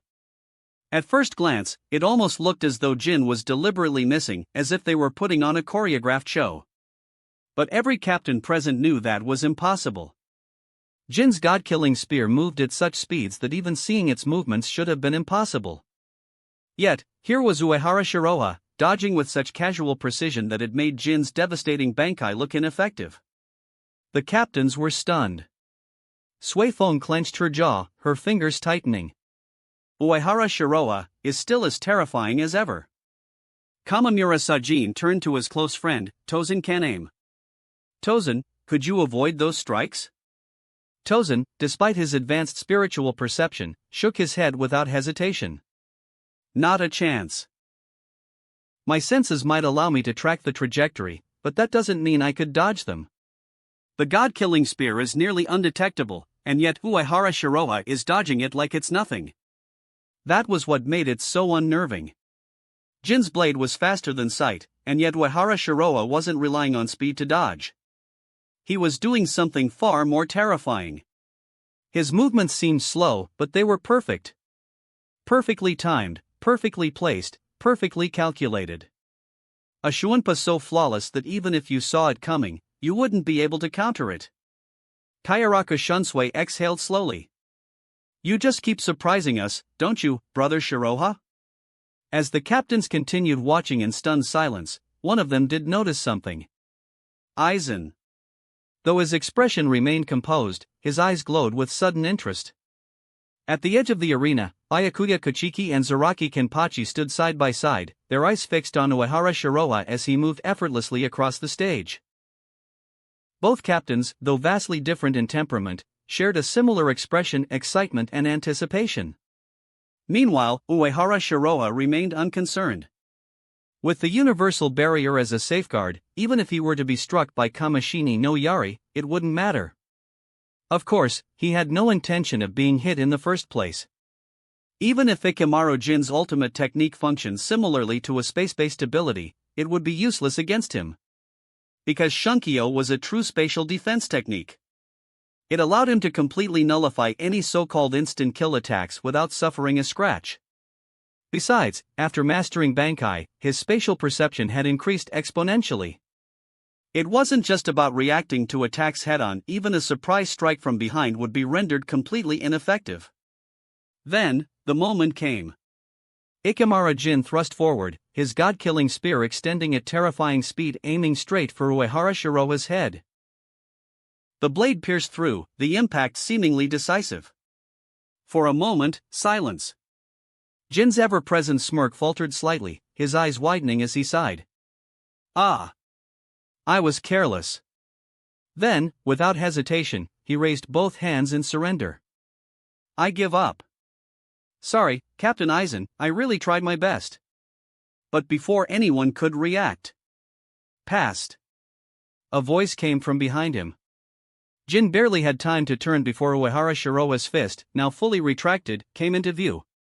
If he had reacted a second slower, he would have been hit squarely in the back. At the same moment, the Uehara Shiroha who had supposedly been struck in the head collapsed to the ground, shattering into countless crystalline shards. It wasn't a body. It was a lifelike ice sculpture. The captains watching the match fell into stunned silence. Suifon's lips parted slightly, but she said nothing. Kochiki Byakuya's sharp gaze lingered on Uehara Shiroha's Zanpakuto, a flicker of realization in his expression. Is this the eternal Shirkai Zanpakuto? Shiba Ishin, standing nearby, whistled in amazement. I've heard the rumors, but seeing it firsthand is something else. Kayaraka Shunsui, who had been watching closely, suddenly let out a half-exasperated laugh. Wait a second. Did he seriously carve a dog's head into the ice sculpture's clothes? The other captains, only now noticing the absurd detail, turned silent again. Jin Ikamaru was undeniably strong. A fully realized Bankai, unparalleled attack speed, and deadly precision, he was more than qualified for captaincy. The only reason he had lost so soundly was because Uehara Shiroha was simply too strong. The strongest genius in Soul Society, the title was no exaggeration. And at that moment, the old man, who had been pretending to sleep the entire time, finally opened his eyes and tapped his cane against the ground. Then, as Commander-in-Chief, I hereby declare the results of the assessment. His deep voice carried authority, silencing the entire arena. I formally promote Jin Ikamaru, Vice Captain of the 5th Division, to Captain of the 3rd Division. The announcement brought the captains out of their momentary shock. Aizen, standing at the forefront, smiled warmly, his expression the very picture of encouragement. Congratulations, Jin. I always knew you could do it. His words carried a sincerity that made him seem like the perfect mentor, like a figure bathed in warm sunlight. Kamamura Sajin and Kayaraka Shunsui both nodded at Jin in acknowledgement. However, not all the captains shared their sentiments. Many remained silent, their faces dark, offering no congratulations. Yet Jin, ever unbothered, smiled brightly. Thank you, Captain Aizen. Then, he turned to Uehara Shiroha and grinned. And thank you, Uehara Taishu. That was a fun match. Uehara Shiroa chuckled lightly, brushing off the praise. No problem. It was interesting. Chapter 55. The genius Kuchiki Byakuya and the even more genius Uehara Shiroha. As the assessment came to a close, several captains found their gazes lingering on Uehara Shiroa, their eyes carrying complicated emotions. He was so young, yet his position and strength far exceeded their own. But before the atmosphere could settle, an impatient voice cut through the silence. Are you all done chatting? Can we start now? Byakuya Kuchiki had arrived in the center of the arena, his cold expression unwavering. Uehara Shiroa stepped forward, his gaze meeting Byakuya's. Draped in the silver-white windflower scarf exclusive to noble clans, with the star-laced clamp securing his uniform, Byakuya was the very image of the noble elite. A silent nod passed between them. Then, without any unnecessary words, Byakuya raised his blade. Scatter, Senbun Zakura. Pink-hued petals drifted through the air. In the next instant, his Zanpakuto shattered into thousands of razor-sharp fragments, each as delicate as cherry blossoms, yet as deadly as blades. The battlefield was instantly engulfed in a whirlwind of dancing death petals. Yet, rather than showing concern, Uehara Shiroa smiled. Beautiful Shirkai, Kachiki-san. Then, with a smirk, he added, the cherry blossoms in your hometown must be in full bloom. Before the words had fully left his lips, the petals closed in. But this time, Uehara Shiroa didn't dodge. Instead, he raised a single hand. Boom! With nothing but the sheer force of his body, he dispersed the incoming blades, shattering the momentum of the attack completely. Byakuya reacted instantly. Heido number 4, Byakurai. A white lightning bolt shot toward Uehara Shiroa with precision. At the same time, Byakuya shunped forward, aiming to strike once more with Senbun Zakura. But before the lightning could land, Uehara Shiroa casually spoke. Bakudo number 73. Tazansho. In an instant, a blue, inverted triangle barrier of Ryatsu enveloped him. The bolt of lightning dissipated on impact. The razor-sharp petals halted mid-air, unable to pass through. The captains watching from the sidelines were visibly impressed. But more than that, blocking Byakuya's Senbun Zakura head-on with such ease was something none of them could do. They exchanged glances, silent acknowledgement passing between them. Uehara Shiroa wasn't just powerful, he was incomprehensibly versatile. Kayaraka Shunsui, watching from the sidelines, let out a small chuckle. Brother Shiroa is quite the artist, after all. He has a broad range of interests, painting, music, sculpture, and now, an undefeated battle record. His tone was light, but the meaning behind his words was clear. It wasn't just his strength that made Uehara Shiroa so formidable. It was his sheer adaptability. Hearing those words, all the captains present were stunned. Could this man truly be the illegitimate son of the Soul King? A claim like that wasn't something to be taken lightly. On the battle stage, Byakuya Kuchiki unleashed every technique in his arsenal. His movements were elegant yet ruthless, seamlessly transitioning between Kido spells, Hakuda techniques, and precise slashes with his Zanpakuto. Each strike was executed with flawless precision, yet none of them landed. His opponent, Shiroa Uehara, remained utterly unfazed, effortlessly avoiding every attack as if it were mere child's play. You won't be able to deal with me like that. Use Bankai. Uehara's voice was calm, but his words carried an undeniable weight, sending a ripple of tension through the air. Byakuya's expression remained composed, but his eyes narrowed slightly. He had not intended to use his Bankai. As the head of the Kuchiki clan, a noble of the highest standing, and a captain of the Gotei 13, his pride dictated that he should not have to resort to such drastic measures in a simple sparring match. Yet reality proved merciless. Not only was he unable to defeat Uehara in his current state, he couldn't even touch him. Clenching his Zanpakuto, Byakuya let out a slow breath before speaking the incantation. Bankai. Senbun Zakura Kageyoshi. With that solemn command, he released his grip on his blade. The moment Senbun Zakura left his hand, it sank effortlessly into the ground, vanishing into the rippling surface as if being swallowed by the earth itself. A heavy wave of Ryatsu erupted from Byakuya, thick and suffocating, causing the very air to tremble. Then, the battlefield shifted. A forest of towering blades burst forth from the ground, their polished surfaces gleaming under the light. Each enormous sword stood upright, neatly arranged on either side of Byakuya, forming a pathway of steel that radiated overwhelming lethality. A heartbeat later, the massive blades shattered, transforming into a breathtaking storm of pink petals. The once rigid swords now danced through the air like drifting sakura blossoms, yet beneath their beauty lurked a deadly truth. Each fragment was a blade, each petal carrying the power to slice flesh from bone. The countless pink slivers flooded toward Uehara, a merciless tide of destruction. Uehara vanished. His movement was instantaneous, so fast that even the afterimage left behind was non-existent. Byakuya remained unfazed. "There's no point in running," he stated coldly. The power of Senbonzakura Kageyoshi does not lie in singular strikes. It is a billion blades, attacking from every direction at once. As he spoke, he extended both hands, manipulating the sea of petals with absolute precision. When controlled with both hands, Senbonzakura's speed doubled, turning the battlefield into an inescapable storm of razor-sharp death. It was a technique from which no one could escape. Or so he thought. Uehara dodged once, twice, 3 times. His movements were light, effortless, almost lazy. After merely a few exchanges, he lost interest. So this is all there is? Frankly, he had only been testing whether he could avoid the attack using nothing but Shuunpa. The result? Not even a challenge. Senbonzakura Kageyoshi, a technique feared by countless enemies, felt nothing more than a light breeze against his skin. It could dominate ordinary captains, perhaps even force them into submission. But against him? It was useless.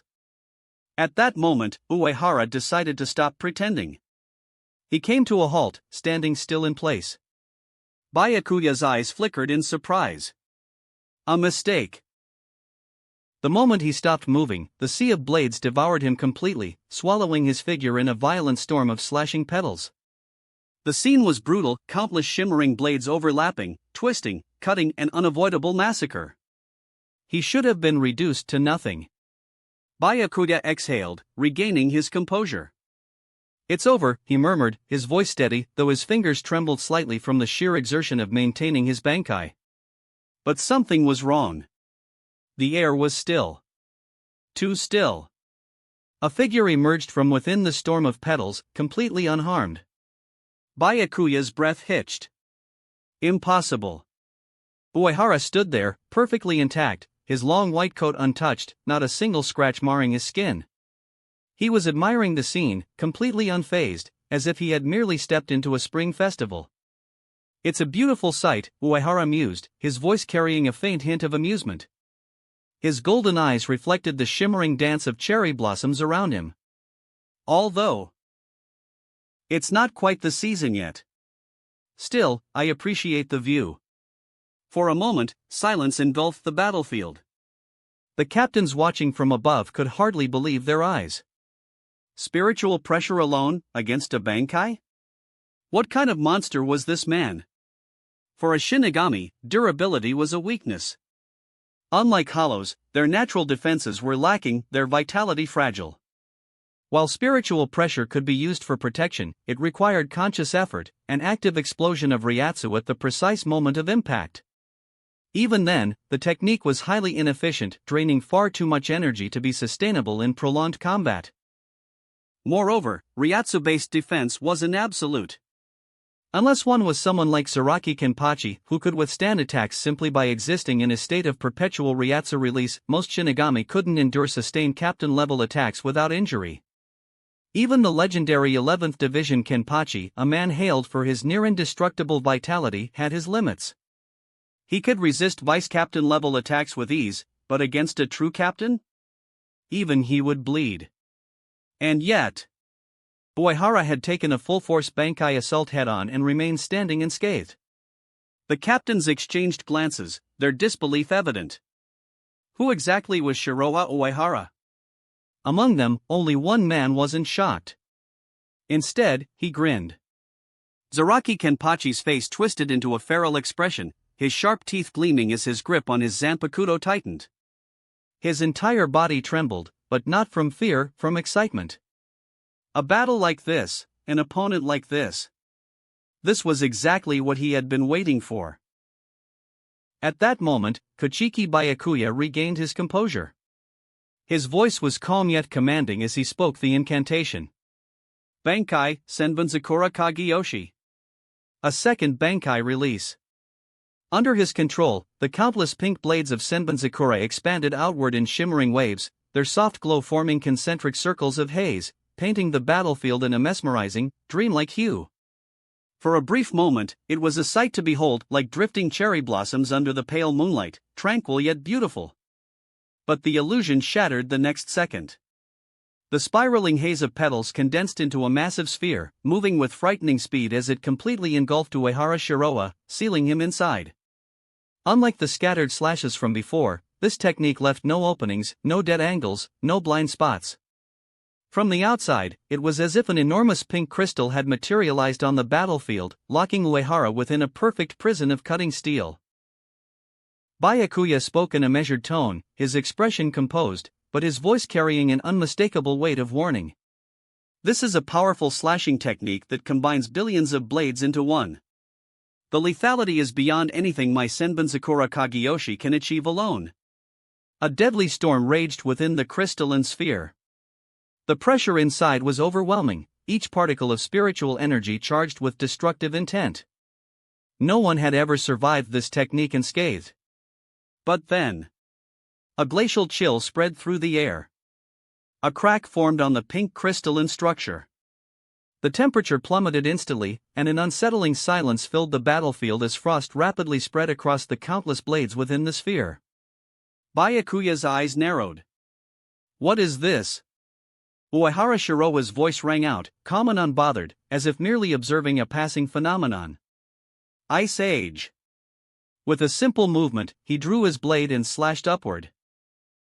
A brilliant blue light erupted from his sword, cutting through the massive pink structure. The air itself seemed to freeze, and the once unstoppable slashing force of Senbunzakura Kageyoshi, a technique said to be unavoidable, came to a sudden halt. Even the mighty winds created by the attack's sheer force froze in midair, their motion stilled as if time itself had been suspended. The battle stage fell into eerie silence. Under the stunned gazes of the captains, the glowing petals, once a relentless force of destruction, floated motionlessly in the air, frozen in place. Their pink hues slowly faded, replaced by a crystalline clarity, as if they had been transformed into delicate, translucent ice sculptures. Aizen watched the phenomenon unfold with a seemingly warm and amused expression, though the glint in his eyes betrayed his intrigue. Ikemara Jin, standing beside him, casually placed a hand on his forehead as he tilted his head up, his ever-present sly grin stretching slightly wider. What a powerful move, Jin mused, watching the frozen pink blade shimmer under the light. He then glanced at Uehara, who remained composed, completely unfazed by what had just transpired. With a chuckle, he muttered under his breath, but in comparison, the ability to freeze everything is still the stronger power. Good thing I surrendered early. Aizen gave a soft chuckle in response. Jin, you performed well. It's not that you were weak, he gestured subtly toward Uehara Shiroa. It's just that he is too strong. Meanwhile, Kenpachi Zaraki frowned, gripping the hilt of his sword tighter. His voice was low, filled with undisguised irritation. Damn ice. It gets in the way of cutting things up properly. He cracked his neck, a bloodthirsty glint flashing in his one visible eye. Seems like I can't hold back this time. The captains around them remained silent, their gazes fixed on the massive pink ice structure floating above them. Byakuya's Senbunzakura Kageyoshi had been completely neutralized. They had long known that Uehara Shiroa's Zanpakuto possessed an ice-based ability, but none had expected it to be this overwhelming. Many even began to recall a different legend and old tale about the strongest heat-type Zanpakuto in existence. Was this the counterpart? The strongest ice Zanpakuto? If so, even Hyarinmaru, hailed as the most powerful ice-type blade, seemed lackluster in comparison. Meanwhile, Uehara took a slow step forward, walking straight toward Byakuya. His eyes shone with an unreadable depth as he spoke in an even tone. In front of me, even surging magma will stop, and the turbulent sea will freeze over. His voice carried a quiet dominance. This is the power of the white season. Byakuya exhaled softly. It seems that my Senbonzakura and your Zanpakuto are fundamentally incompatible. He acknowledged the truth without hesitation, his demeanor composed despite the situation. However, he had not given up. Lifting his hand, he called upon his ultimate technique once more. Sunkei Senbonzakura Kageyoshi. The moment his Ryatsu surged, the frozen Senbonzakura blades in the air shattered, breaking free from their icy prison. The billions of sharp petals scattered outward, reforming into countless energy swords. In an instant, thousands of pink energy swords filled the sky, suspended in perfect formation. They hung in circular rings, forming a massive, intricate sword array. A slaughterscape. Uehara tilted his head slightly, observing the display with an almost amused expression. Abandoning defense completely and opting for a full-on assault? Byakuya nodded. Large-scale offensives have proven ineffective against you. This formation is my strongest killing technique. He spoke with calm resolve. Although I would rather not use it in a sparring match. I have no choice. Among the captains, even the most composed tensed up at the sight. This was not an ordinary technique. Byakuya's sword formation was a death sentence, an inescapable storm of high-speed slashing swords, an attack that could reduce enemies to nothing within seconds. No one had ever walked away unscathed. Would Uehara Shiroha be forced to reveal his Bankai now? With a wave of his hand, Byakuya summoned one of the suspended swords into his grasp. The glowing pink energy immediately solidified into a physical blade, the signature form of Senbonzakura's true power. Without hesitation, he vanished in a blur of Shuunpa, striking at Uehara with lethal speed. At that moment, Uehara smiled. For the first time in the battle, he felt a hint of interest. Lifting his sword, he blocked the attack. A powerful shockwave rippled through the air. Byakuya didn't stop. Another sword flew into his free hand, transforming into yet another lethal strike. One after another, the energy swords from the formation rained down, each attack executed with flawless precision. Their movements blurred as the two engaged in a high-speed exchange, Shuunpa, Kido, slashing techniques, Hakuta, all blending together into a ferocious spectacle. Watching from the sidelines, Ikemaru Jin squinted, his sly grin never fading. Strange, he mused softly. Why does it feel like Captain Kuchiki is just a smaller version of Commander Uehara? Shiba Ishin, unfiltered as always, chuckled. Because he is. Aizen, ever the diplomat, responded smoothly. He is a noble of one of the 5 great families. Naturally, he excels in all areas. Kenpachi, however, had only one thought. He licked his lips, his bloodthirsty gaze locked onto Uehara Shiroha. Now this is what a real battle looks like. At that moment, Kenpachi Zaraki had only one thought. A life-and-death battle with Uehara Shiroha. Compared to the bloodthirsty excitement burning in Kenpachi's wild gaze and the mixture of astonishment and contemplation among the other captains, the 4th Division's captain, Unohana Retsu, remained entirely indifferent. She hadn't even lifted her head, her attention seemingly elsewhere, as if she were counting the number of ants crawling on the ground. This kind of battle, this level of swordplay, meant nothing to her. Yet, it wasn't because she was uninterested. It was because she had spent centuries restraining herself, resisting the excitement that threatened to boil over. But for how much longer? Meanwhile, Byakuya Kuchiki stood in silence, staring at the broken weapon in his grasp. For the first time in a long while, he felt the bitter taste of defeat, not a close battle, not an evenly matched clash, but a complete, undeniable disparity in strength. Uehara Shiroha, standing a short distance away, looked somewhat disappointed. "What's wrong?" he asked, tilting his head slightly, golden eyes gleaming with interest. "Is it over already?" For the past few moments, he had actually been excited. He had to admit, while he appreciated the elegance of Kido techniques, there was a strange, primitive satisfaction in wielding a blade and engaging in pure, unfiltered swordplay. And against Byakuya, it had actually been fun. Unlike most ordinary captains, Byakuya was strong in all aspects, his swordsmanship sharp, his control over his bankai refined, his strategic thinking precise. But in the end, it wasn't enough. No matter how perfect his technique, no matter how well he wielded Senbonzakura, it still wasn't enough to overcome the overwhelming difference between them. Byakuya let out a quiet sigh, shaking his head. The gap is too wide. His voice was steady, but there was no mistaking the underlying frustration. This wasn't a battle, it was humiliation from beginning to end. In a true life-or-death battle, Byakuya would have had one last trump card, his final killer move, the Ika Senjinka, one bite, thousand-bladed flower. But even if he used it, would it have made a difference? This wasn't a fight to the death. This was a sparring match. His goal wasn't to kill, but to prove himself, to show that his pride, his strength, his Zanpakuto, were worthy of standing at the top. And yet, even after unleashing everything, even after activating his bankai and using every technique in his arsenal, Uehara Shiroa hadn't even broken a sweat. Even if he forced a win somehow, it would mean nothing. Because in the end, the one struggling was him. And worse than that, he had a feeling that even if he unleashed his ultimate technique, he still wouldn't win. Doubt. That was the greatest poison to a Shinigami. A swordsman who hesitated in the face of uncertainty was already as good as defeated. If he continued the battle, all he would be doing was confirming his own inferiority. So instead of chasing an illusory victory, he chose to stop, to train, to refine his technique, to eliminate all doubts and weaknesses within himself. A moment of silence passed. Then, as a captain, you're already very good. Byakuya looked up. Uehara Shiroa was smiling slightly. But there was no mockery in his tone, just genuine praise.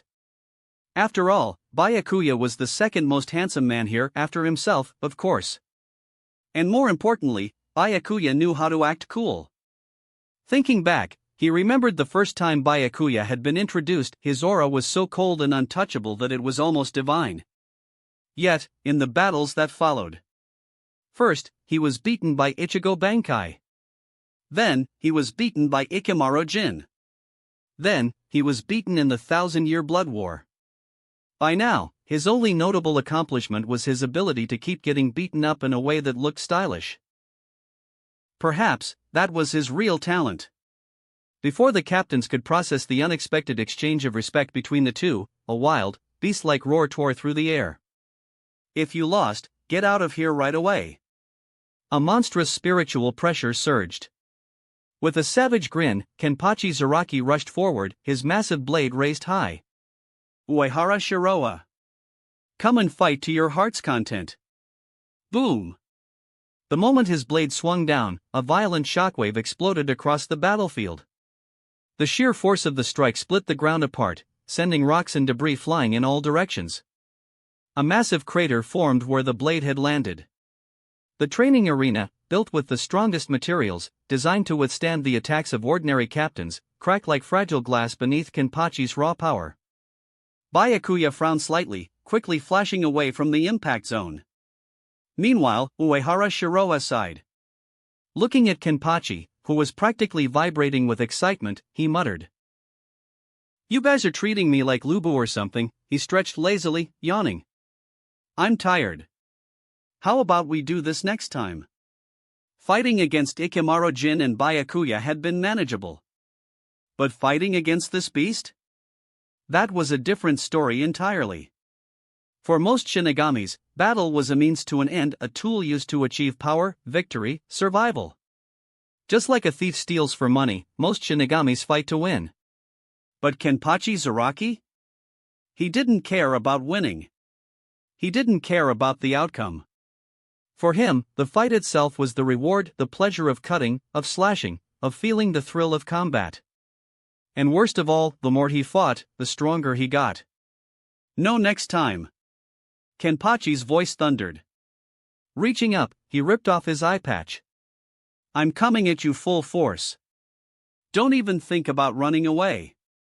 The moment the eye patch fell, a golden pillar of energy shot into the sky. The air crackled. Space itself shuddered. A terrifying, boundless spiritual pressure burst outward, so powerful that the very Ryatsu in the air trembled in response. The ground shook. Rocks floated. The very barrier around the arena began to quake under the sheer force of Kenpachi's raw Ryatsu. The captains all felt it, the sheer suffocating weight of his power. Shiba Ishin's jaw tightened. No wonder Kenpachi defeated the previous holder of the title without a Bankai, he exhaled in awe. His spiritual pressure alone is just too damn strong. Ikemara Jin, watching from the sidelines, narrowed his fox-like eyes. He really is a monster. Even Aizen, the ever-composed manipulator, allowed a faint crease to appear between his brows before quickly masking it with an easygoing smile. As expected of the captain of the 11th Division, he murmured, his voice filled with feigned humility. Much stronger than a non-combatant like me. Meanwhile, Mayuri Karatsuchi clicked his tongue in annoyance, muttering, Barbaric fool. Doesn't even appreciate the beauty of my eye patch technology. Chapter 56 Uehara's Interpretation. The sheer force of Kenpachi Zaraki's unleashed spiritual pressure was so overwhelming that even the multi-layered barrier couldn't fully contain it. The raw, violent energy surged through the air, pressing down on everything in its vicinity. The 1st Division Shinigamis and Kido Corps members stationed near the barrier were the first to bear the brunt of it. Before they could even react, their bodies trembled violently, their vision distorting as if sharp blades had pierced through them. Some swore they glimpsed the silhouettes of their deceased grandmothers waving at them in the distance. Without surprise or resistance, their eyes rolled back, and one by one, they collapsed to the ground. Genshiro Okikiba, who had been conversing with Chojiro Sasakaibe, immediately turned pale. Without hesitation, he rushed toward the fallen Shinigami. Chojiro, too, wasted no time and swiftly carried them to a safer location. Are they all right? Genshiro asked with concern after ensuring the affected Shinigami were out of immediate danger. Chojiro shook his head. No serious injuries. They just burned through too much spiritual pressure in a short period and collapsed from exhaustion. It was a natural response. When faced with overwhelming spiritual pressure, a Shinigami's body instinctively released its own to resist. But when the difference in power was too vast, the weaker one would be left paralyzed, drained, and unconscious. Genshiro exhaled, still staring at the battlefield within the barrier. I never imagined that Kid would reach this level in such a short time. But is it really going to be all right? His tone carried undisguised apprehension. That's Kenpachi Zaraki, the man who claims to have an immortal body. Throughout the years, Kenpachi had carved his reputation with blood, his hands stained with the lives of countless enemies. Compared to other captains, this battle-hardened monster was far deadlier, his presence alone was enough to instill fear. Chojiro, however, remained calm. If that boy didn't have some real ability, the captain commander wouldn't have approved this match. Having lived through an era of bloodshed, where mountains of corpses and seas of blood were commonplace, Chojiro had seen far worse. Compared to the first generation of the Gotei 13, an era filled with merciless Shinigamis, Kenpachi's bloodlust was nothing more than a faint echo. At that moment, across Suriidii, the entire Soul Society was shaken. The immense surge of spiritual pressure sent chills down the spines of every Shinigami, from high-ranking officers to unseated members. Even the vice-captains and the other seats paled, instinctively turning toward the towering golden pillar of spiritual energy rising into the sky. A wave of hushed conversations spread through the ranks. That's a spiritual pressure beam? That size is insane. What the hell is happening over there? I heard it's a captain assessment. No wonder. Captains really are monsters. On a rooftop adorned with golden tiles, Madarei Mikaku furrowed his brow, stretching out his spiritual senses to gauge the battle. After a brief pause, he let out a deep sigh. It's him, the guy who beat me before, Ikaku murmured. A grin slowly formed on his face. If it's him, then yeah, I get it. This is gonna be one hell of a fight. This is gonna be great. Beside him, Ayasegawa Yumachika placed a hand to his ear, closing his eyes as he focused on the clash of powerful forces beyond the barrier. Even though the barrier is suppressing the fluctuations, A battle between two Shinigamis at this level is still breathtaking. He chuckled softly. I can't say I agree with the 11th Division's obsession with reckless combat, but I can see why Ichigo and Captain Zaraki admire it so much. This was what they called true enlightenment. Well, the captain is definitely enjoying himself, Yumichika added. Just then, a small figure flashed onto the rooftop, Kusajishi Ichiru. Her usually carefree expression darkened as she pouted, crossing her arms. Humph. I hope Kenchan teaches that pretty boy a lesson, she huffed. He's always stealing my snacks and bullying me. If she were strong enough, she would have personally kicked Uehara Shiroa out of the Women's Shinigami Association by now. Meanwhile, down below, Abariranji stood frozen, staring toward the arena, his fists clenched. His heart burned with longing. Power. He was chasing power. And Kenpachi Zaraki was the very embodiment of it. At the same time, within the 10th Division's barracks, Hitsugaya Toshiro gripped Hyarinmaru tightly. Without a word, he resumed his relentless Bankai training. Not enough. He wasn't strong enough yet. Back on the battlefield, facing Kenpachi Zaraki's monstrous spiritual pressure, Uehara Shiroa sighed. And this is exactly why I said I was tired. The sheer, overwhelming battle intent radiating from Kenpachi was suffocating. Yet, despite himself, Shiroa felt his own blood stir in response. Fighting a war maniac like Kenpachi, it was hard not to get drawn into the excitement. Even someone like Kurosaki Ichigo, who once yearned for a peaceful life, had found himself enthralled by the thrill of battle after fighting Kenpachi. The captains watching from the sidelines were visibly tense. Some, even among their ranks, felt an unsettling sensation prickling at the back of their necks. Two Shinigamis, still in their Shurkai forms, yet exuding such terrifying pressure. There was only one conclusion. Monsters. Both of them. Even Unohana Retsu, usually the embodiment of grace and composure, narrowed her eyes slightly. Suifon, on the other hand, remained calm. She had initially believed that if even captains like Ikamaru Jin and Kochiki Byakuya had failed to defeat Uehara Shiroa, then surely Kenpachi Zaraki would be the one to take him down. After all, this was Kenpachi, the strongest combatant in the Soul Society, the man with the so-called immortal body. But now, she wasn't so sure. Perhaps, as long as Kenpachi could force Uehara Shiroa to reveal his Bankai, that alone would be a victory. Because completely defeating this man seemed nearly impossible. Kenpachi's excitement reached its peak. He tore off the upper half of his uniform, revealing his scar-covered torso, his grin widening with sheer battle-hungry joy. Come on. Take a hit first. You deserve at least that much. His voice was thick with bloodlust. Uehara Shiroa sighed in exasperation. You're still holding on to that, huh? He shook his head. Fine.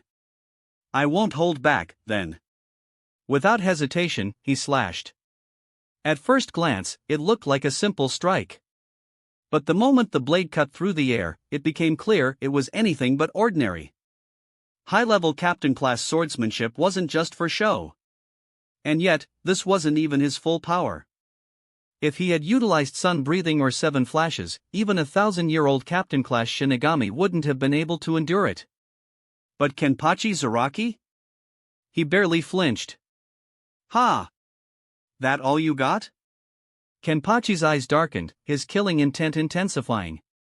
Don't bore me again like you did last time, or I'll kill you. His thirst for a worthy fight had been boiling for too long. If this hope was dashed, if he was denied a battle to his heart's content, he might very well lose control. Uehara Shiroa, however, remained unimpressed. The problem isn't me. It's you. Just like Kurosaki Ichigo, Kenpachi was a spring-loaded Shinigami. The stronger the opponent, the stronger he became. If the opponent was weak, he, too, would weaken. Kurosaki Ichigo's strength was entirely dependent on his emotions. He rarely fought at full power. Aside from his mother's murderer, Yawatch, Ichigo Kurosaki had never harbored true killing intent toward anyone. It wasn't in his nature. This was similar to the high school delinquent Jotaro Kujo, who was always afraid the school wasn't violent enough. Of course, Tsukishima, the Minotaur constantly dancing on the edge of death, was a special exception. Then again, even if it were Konoha's golden boy, Naruto Uzumaki, he would probably still choose to forgive him in the end. But Kenpachi Zaraki? For him, it was simple. He only cared about ensuring his strength matched his opponent's, savoring the thrill of battle in its purest form. Just like Ichigo, Kenpachi always appeared at max level, having once held the upper hand in his battle against Unohana Retsu. However, because he feared killing her and losing a worthy opponent, he had subconsciously sealed away most of his strength. Since then, every time he encountered a powerful enemy, he would gradually release portions of that seal, unlocking more of his true potential. And when the battle ended, he would seal himself again. Honestly, Uehara Shiroa had always been curious, where exactly did this guy learn to seal his own power like this? It was absurdly useful. Just now, a slash from him would have been enough to incapacitate an ordinary captain, yet Kenpachi stood there completely unfazed. It was obvious. This guy had just turned on the cheat code. Maybe he was wary of Uehara Shiroa's freezing abilities, which was why this time, Kenpachi unsealed his strength right from the start. Although he wasn't quite at his bloodthirst mode initial release, he was essentially operating at full power, his strength already nearing its peak form. At this point, he was undeniably a high-tier captain-level opponent. It seemed, it was finally time to show some real skills. Kenpachi finally reacted, his grin widening. What? So I got too excited and used too much strength? He let out a deep, gravelly laugh. If I want to enjoy this fight, I need to control myself a little. I don't want it to end too quickly. His golden eyes burned with excitement. But if it's you, there's no problem. Unohana Retsu, standing among the captains, watched intently as Kenpachi's spiritual pressure skyrocketed. Her usual calm expression shifted slightly, her eyes gleaming with intrigue. At this moment, the blood that had long laid dormant within her veins stirred. Uehara Shiroa exhaled lightly, rolling his shoulders. You forced me into this, so don't blame me for being ruthless. This was a rare opportunity. Since Kenpachi was unleashing everything he had, it was only right that he responded in kind. If Kenpachi was about to experience true ecstasy in battle, then he would show him what true manly romance meant. It was time to drive a mecha. Raising his Zanpakuto, Shunkyo, he pointed the tip of the blade at Kenpachi. Bankai Frostmourne. The moment those words left his lips, a shockwave of pure spiritual energy exploded outward. The captain's eyes widened in disbelief. Several of them couldn't help but exclaim in unison, could it be? Kuratsuchi Mayuri's golden irises gleamed with fascination, his lips curling into a twisted smile. So it's finally here, he muttered, voice thick with excitement. I've been waiting a long time to witness that guy's Bankai. What exactly is he hiding? Suifone clenched her fists, whispering under her breath, I'll witness it with my own eyes, just how wide the gap between us truly is. Scary, scary, Ikimara Jin mused, his eerie grin unwavering. Even Yamamoto Genryose Shigokuni and Unohana Retsu turned their full attention toward Uehara Shiroa's Zanpakuto. A blinding white pillar of spiritual energy shot straight into the sky. Then, a suffocating, bone-chilling aura enveloped the battlefield, thick, heavy, and filled with an overwhelming sense of cold. The temperature plummeted instantly. A crystalline mist swirled around Uehara Shiroa's body as a magnificent, intricately designed suit of heavy armor began materializing over him, piece by piece. His blade, once an ordinary katana, transformed into an enormous, regal longsword, its edges gleaming with an eerie blue light, runes of frost pulsing along its surface. Finally, standing before them was an armored Shinigami, clad in resplendent, moonwhite heavy armor. A four-pointed silver crown adorned his head, a pure white cape billowing behind him. Every inch of his armor gleamed with an icy sheen, shoulder plates broad and polished to a mirror finish. And in his grip, a massive double-edged sword, Frostmourne, radiated an ethereal blue and white glow, its surface etched with arcane runes, frost condensing along its edges. If any World of Warcraft players from his past life had been present, they would have screamed on the spot. Holy shit! It's Frostmourne! The Lich King? Indeed, his entire appearance was modeled after Arthas, the Lich King. Thanks to his white album ability, which could condense moisture from the air into external armor, every intricate detail was crafted to perfection. Even the infamous Frostmourne, a natural weapon designed to slay kings, was replicated flawlessly. It was ironic. The Frostmourne was a weapon meant for inferiors to slay their superiors. A natural nemesis to Yhwach, the so-called pirate king who delighted in gathering suns to serve him. The moment his transformation completed, Uehara Shiroa casually swung Frostmourne. A thunderous shockwave erupted. The sheer magnitude of the unleashed spiritual pressure trembled the heavens and earth. A formless wave of frost spread outward, instantly freezing everything in its wake. Even the reinforced barrier surrounding the battlefield trembled violently, as if it could barely withstand the pressure. The captains, who had just barely recovered from the overwhelming spiritual presence of Kenpachi, now found themselves crushed under an even more terrifying force. This was beyond what they had expected. This was monstrous. The few captains who had struggled to endure Kenpachi's spiritual pressure now found themselves truly overwhelmed. Their bodies trembled, their movements sluggish. But more than that, it was cold. A numbing, bone-deep chill seeped into their very souls. This Ryatsu. This Bankai. Kayaraka Shunsui let out a slow exhale, eyes filled with admiration. No wonder Brother Shiroha never uses his Bankai lightly.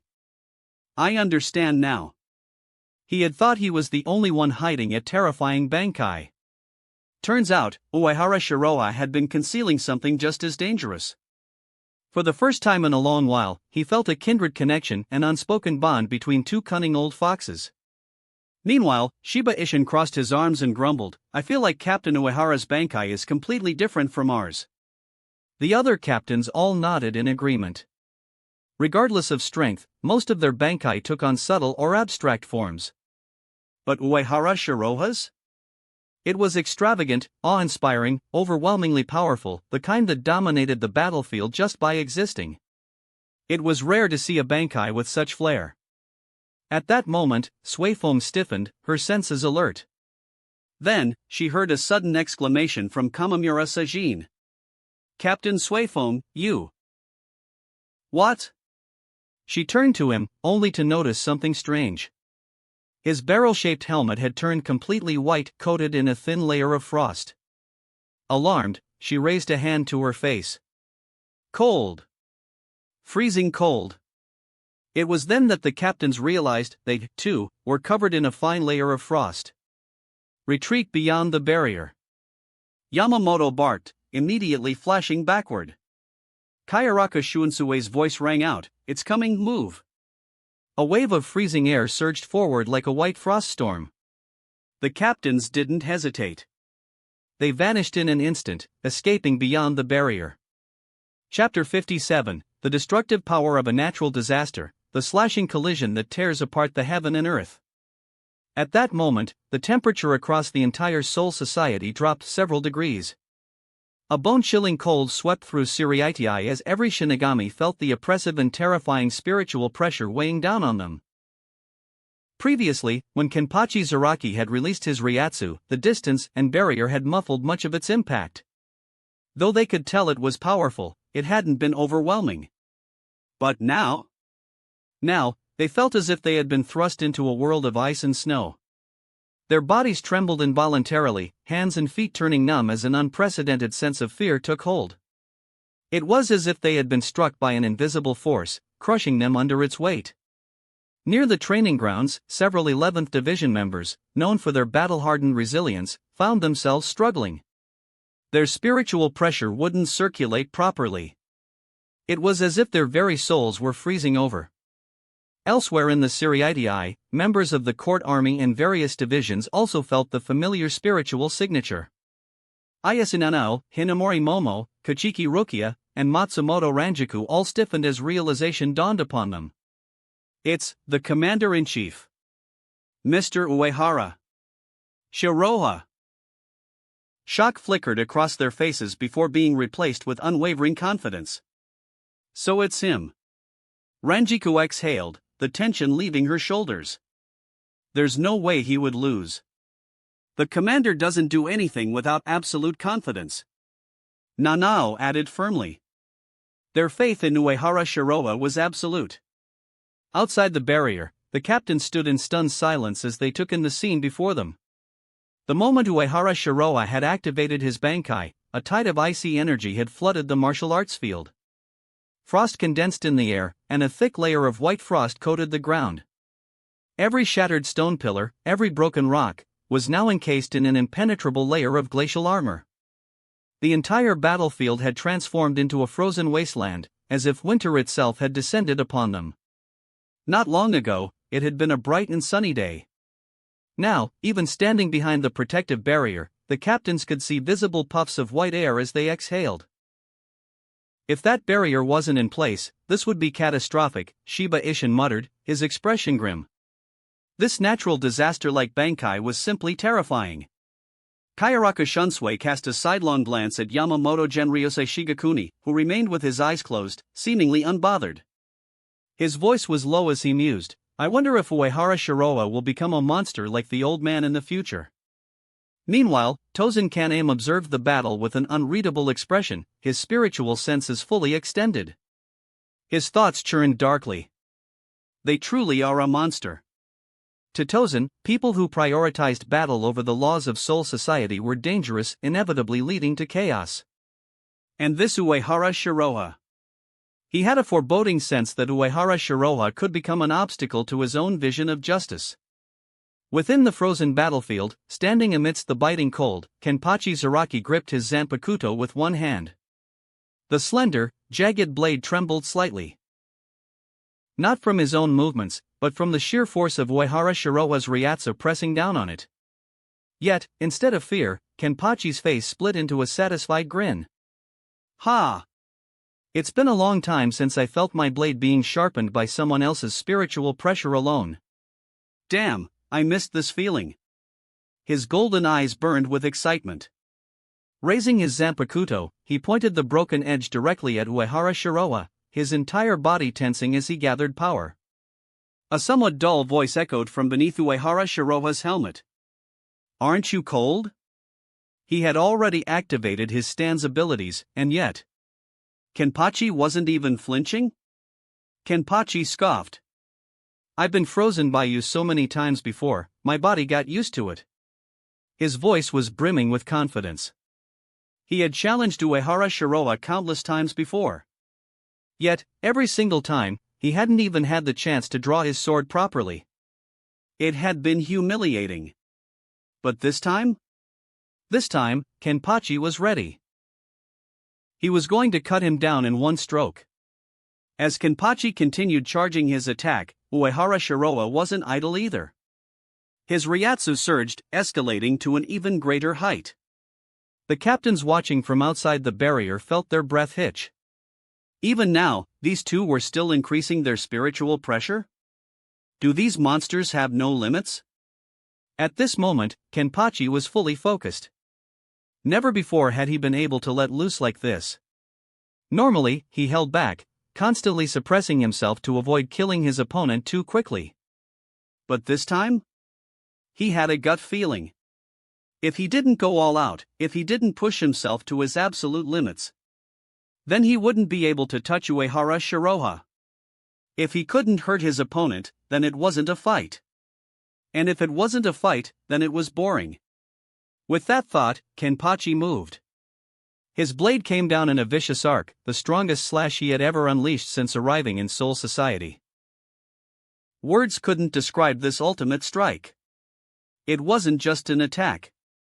It was a law of the universe. The force of the slash locked Uehara Shiroa in place, his body, his will, even time and space itself seemed to be bound by the sheer might of the strike. There was no dodging it. There was no blocking it. This was the power of a true master of the blade. A single cut that defied all logic. A single cut that could break through anything.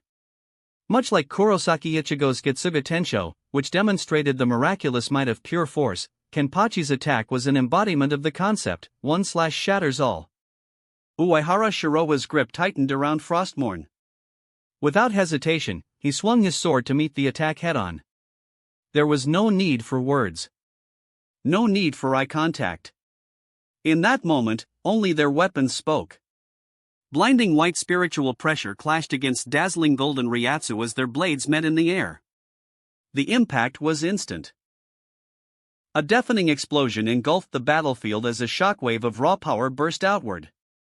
The sheer force of the collision created an energy shield around them, an unstable sphere of destruction that crackled violently, containing their clashing energies. For a single second, the world stood still. Then, the shield shattered. An eruption of slashing waves surged outward, carving massive trenches across the arena. Each wave of energy tore through the ground, leaving behind deep fissures, some wide enough to fit 4 or 5 men walking side by side. Bottomless pits formed where the sheer force had obliterated the terrain. The arena, once a proud training ground, collapsed entirely. Only the ground beneath the 2 Shinigamis remained intact. Outside, the barrier surrounding the battlefield trembled violently. Visible cracks formed along its surface. Despite Kuratsuchi Mayuri designing it to withstand an ordinary captain's full-strength battle, he had not anticipated these 2 monsters. This wasn't just a fight. This was an annihilation. The moment the barrier began to falter, Kayaraka Shunsui sprang forward, transferring his spiritual pressure to stabilize it. Unohana Retsu followed suit, reinforcing it further. Together, the 2 millennia-old captains barely managed to hold it together. Impossible. Mayuri Kuratsuchi muttered, staring in disbelief. My barriers, defeated by brute force. Silence fell over the captains. This battle had exceeded their expectations. When the dust settled, the destruction was laid bare. The once grand arena was gone. Only 2 figures remained standing motionless. The captains held their breath. Who had won? Atop 2 jagged cliffs, Uehara Shiroha and Zaraki Kenpachi had exchanged places, their figures now standing on opposite sides. Between them, the battlefield lay in utter ruin, several massive, crisscrossing gullies carved deep into the terrain, each marking the aftermath of their clash. The wounds left behind by their blades were quickly swallowed by the frost, the freezing air sealing them under thick layers of ice. The once proud training ground was unrecognizable. Every trace of structure had been shattered beyond repair, claimed either by Uehara Shiroha's frigid dominion or Kenpachi's devastating slashes. Uehara Shiroha glanced down, brushing his fingers across the faint white marks that marred his ice armor. His lips curled into a smirk. What incredible battle instincts! He looked toward Kenpachi and chuckled. I was aiming to take your head in a single strike, he admitted. But Kenpachi had done the impossible, dodging the fatal blow in an instant and even managing to land a strike in return. It was expected. This man wasn't just a brute who fought on instinct alone, his battle sense was terrifying. Even when faced with an overwhelming difference in strength, he refused to go down quietly. Uehara Shiroha had learned his lesson. Kenpachi Zaraki was the type of opponent who only grew stronger through battle. The more he fought, the more powerful he became. If left unchecked, he would eventually force his way past any limit. To prevent him from pulling off something insane like suddenly awakening a dual-blade form or summoning a meteor-splitting attack. Uehara Shiroha had unleashed his stand's power to its absolute peak. The moment their blades collided, Kenpachi's Zanpakuto, already jagged and chipped, became as fragile as ice struck by a sledgehammer. The sheer cold had seeped into the steel, turning it brittle beyond repair. And so, the next move had been simple. Uehara Shiroha had shattered Kenpachi's sword and, in the same motion, carved deep into his chest, aiming for the aorta, a decisive, incapacitating strike. Yet, even at the brink of death, Kenpachi had reacted. At the last second, he twisted his body, avoiding a direct fatal wound while simultaneously lashing out with the remnants of his broken blade. Though the attack had failed to breach Uehara Shiroha's universal barrier and ice armor, it was enough to impress him. Not bad, Uehara Shiroha muttered. Kenpachi might be reckless, but he was far from mindless. His reaction speed, his intuition, his battle awareness, it was all monstrous. Many had called Kaname Tozen a demon hunter, but Tozen's own Bankai had been shattered by this very same intuition. Even in a world of absolute darkness, Kenpachi had relied on instinct alone to counterattack. Now, he had done it again. He had felt the danger and dodged accordingly. Kenpachi stood still, his breath heavy. He stared down at his broken sword, then at the massive wound across his chest, cold mist rising from the gash, frost already creeping over his skin. His grip tightened. "This is it," he roared, voice filled with unwillingness. "Impossible. This is just the beginning. Move, damn it, move." He ordered his body to obey. But his vision blurred. His limbs felt heavy. His strength, his will, was fading. His body refused to listen. Next time, I'll definitely." Before he could finish, the frost consumed him. His final words were sealed away, frozen within the ice. Uehara Shiroa sighed, lowering Frostmourne as the cold winds began to settle. "I already know what you wanted to say," he muttered, shaking his head. "But honestly? I wasn't interested in hearing it." With a casual shrug, he retracted the power of White Album, allowing the battlefield to gradually return to normal. The ice and snow retreated, the suffocating chill dissipating into the air. As the transformation ended, the heavy armor on his body shattered and faded, revealing his usual confident smirk and refined features. He had just defeated 3 captains in a row. And he hadn't even broken a sweat. Outside the barrier, a stunned silence had fallen over the captains. All eyes were locked onto the battlefield, their gazes filled with shock. Kenpachi Zaraki, the legendary Shinigami, the 11th Kenpachi, the strongest combatant in the Gotei 13, had been defeated. And it wasn't even a close fight. There had been no struggle, no drawn-out battle. It had been clean, decisive. Kenpachi had been frozen solid, just like that. Suifon's expression trembled, disbelief flickering in her sharp eyes. "So this is the gap between us?" Byakuya Kochiki clenched his fists. From the beginning, he had believed himself to be a worthy opponent. Yet, in the face of Uehara Shiroa, he had been nothing more than a clown. For him, fighting Kenpachi had been a battle of life and death. For Uehara Shiroha? It hadn't even been a warm-up. Kamamura Sajin and Shiba Ishin exchanged glances, equally shaken. Even Ikimaro Jin, who rarely showed genuine emotion, had lost his usual smirk. Mayuri Karatsuchi's golden eyes gleamed with something unreadable, his fascination with Uehara Shiroa reaching new heights. Only Yamamoto Genryusai Shigakuni remained impassive, his ancient face betraying no emotion. Unohana Retsu had initially moved forward to treat Kenpachi, but she halted upon seeing the frost covering his wounds. She understood immediately. Uehara Shiroa had already treated Kenpachi in his own way, sealing his injuries with ice to prevent further damage. It looked extreme. But in truth, it was more effective than ordinary healing techniques. This man is truly something else. Kaname Tozen clenched his fists, his forehead creased with tension. "I never imagined that monster had such terrifying destructive power." To him, Kenpachi Zaraki had always been a threat to justice. A chaotic force, an unchecked beast who would inevitably bring disaster. But now even he had fallen to Uehara Shiroha. Tozen felt a deep unease settle in his heart. "Uehara Shiroa, are you a storm that will scatter the darkness? Or are you the dark clouds themselves?" He had once known a friend who dreamed of becoming the wind, a force that would blow away the darkness and reveal the stars. But that friend had been killed. Killed by the corrupt nobility of Soul Society. Since then, Tozen had sworn to never forgive the Shinigami. And yet, before him stood Uehara Shiroha. A Shinigami whose power rivaled anything he had ever witnessed. He didn't know whether to see him as an ally, or an even greater threat. Far above the battlefield, within the Soul King's palace, the monk of names, Hayasubichibai, observed the chaos below with an intrigued expression. His secret technique had allowed him to witness everything from the moment Uehara Shiroha had activated his Bankai. And yet, something was off.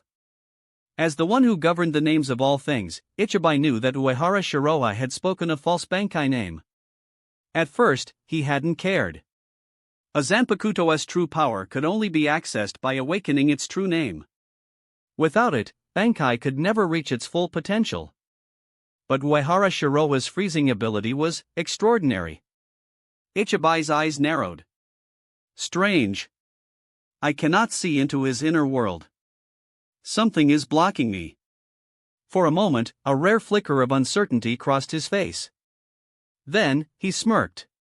What a fascinating boy. Meanwhile, deep in the shadows of Soul Society, a Quincy technician rushed through the Sun Gate, racing toward the palace of the Invisible Empire. He fell to one knee before Jugram Hashwolf, his voice unsteady. Lord Hashwolf. Our investigation is complete. Just now, the reason we all felt that chill. It was caused by a Shinigami's Bankai. Chapter 58, The Invisible Empire is shaken, and the morale of the court army is boosted. Hashwolf's expression turns serious. Who is it? A Shinigami capable of shaking their entire observation network. How had such a powerful individual gone unnoticed? Could it be that child?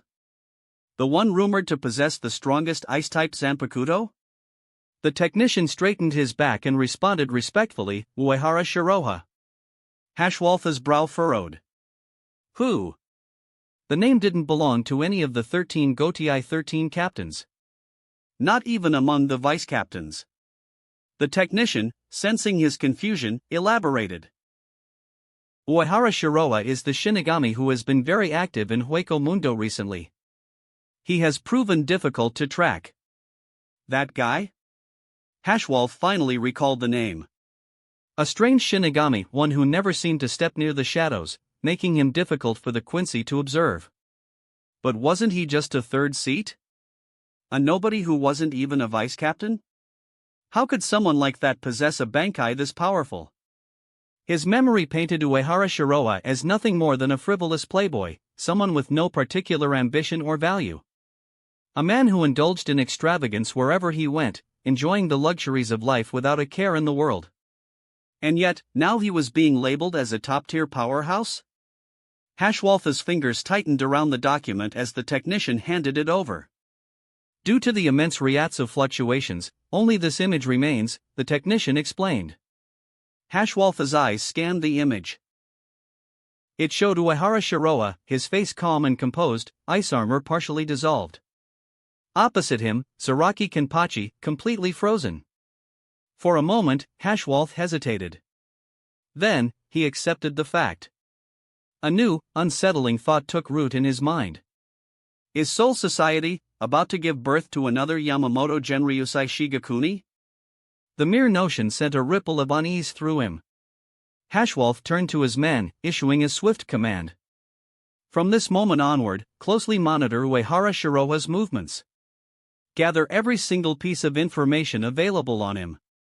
He wasted no time in relaying the intelligence to the other members of the Stern Ritter, ensuring that they were all informed about this unexpected anomaly. Yet, among the elite guards of the Quincy, there was doubt. They had lived in a world of absolute superiority, where every battle was an easy victory.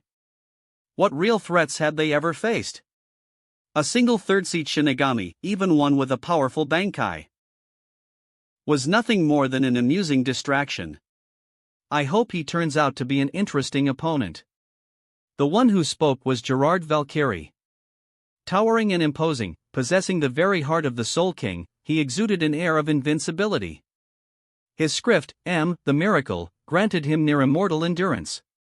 He was fearless. He always fought head-on. Beside him, another figure sat with his left eye closed, a black crosshair covering it. Leal Barrow, the captain of the Stern Ritter's elite Schutzstaffel, scoffed, his right eye glowing with cold amusement. Since when have we ever encountered an interesting opponent? His script, the X-axis, allowed him to penetrate everything, to fire a shot that ignored all defenses, all attacks, all physical limitations. What could a mere Shinigami's Bankai possibly do to us? Their reactions were typical of the elite. They had spent centuries honing their arrogance. To them, no enemy was worthy of true concern.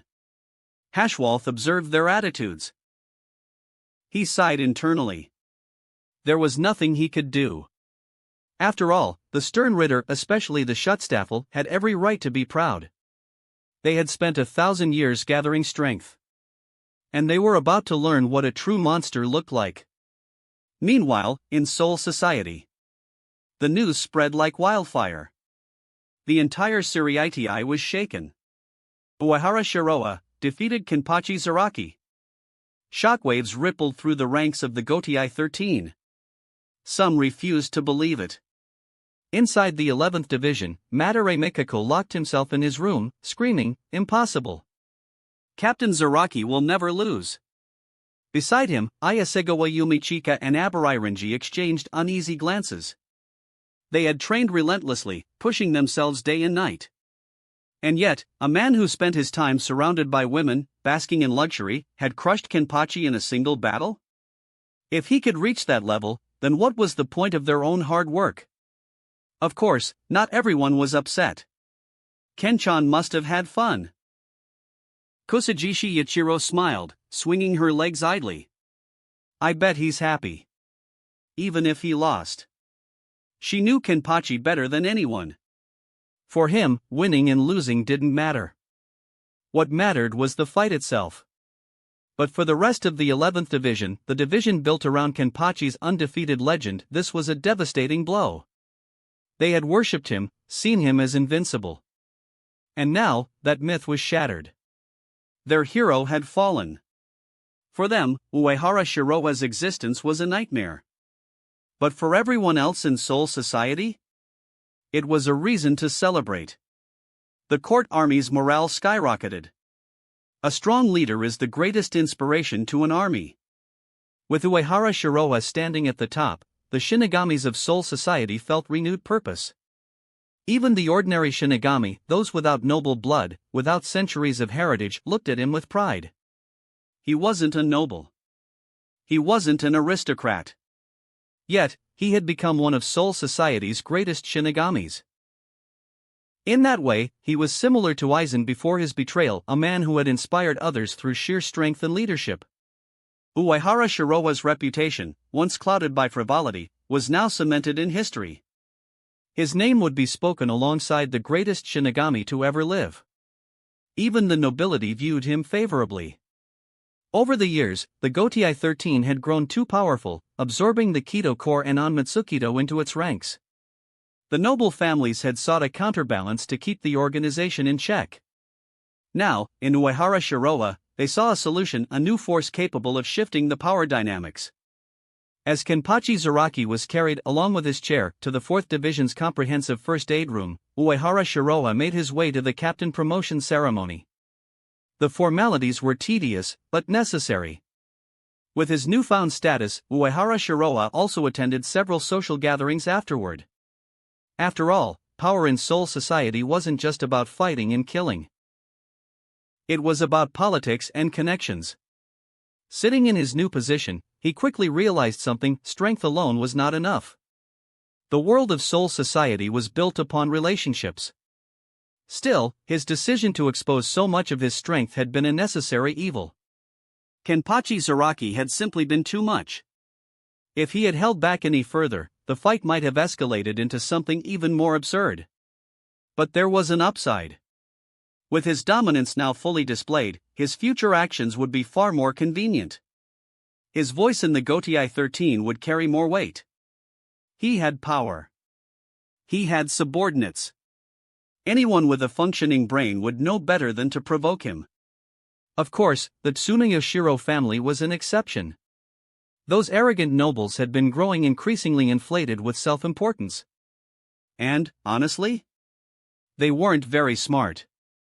No one could predict what they would do next, especially since their ancestors had once dared to stab the Soul King in the back. Tsunoyoshiro Tokunada was even worse, a man who had massacred his own family just to consolidate his power. That level of madness was something even the most deranged nobles would light a cigarette in respect for. It didn't matter. Uehara Shiroa was already prepared to strike first. As he entertained the thought, a familiar face approached. Vice Captain Shiba Kyan of the 13th Division walked up to him, hesitating for a brief moment before speaking. "Commander Uehara," Kyan said, his voice even. Captain Yukitake asked me to express his gratitude for training Rukia. He also mentioned that if you ever feel like having tea, you're welcome to visit any time. Yukitake Jushiro, as expected, was always polite. He was incredibly fond of the Shiba family's young heir, even preparing the captain's Haori in advance, just waiting for his eventual retirement. For an event like this, sending Kyan was a way of letting him acquaint himself with his future colleagues. Uehara Shiroa smiled faintly. I'll take that invitation seriously. But honestly, Vice Captain Shiba, you're quite young and promising yourself. Though outwardly composed, he couldn't help but internally sigh. Kyan had definitely struggled to remember his name just now. The entire Shiba family seemed to have severe face blindness. Even Ichigo Kurosaki, their indirect descendant, didn't recognize his own classmate, Ishida Yuryu.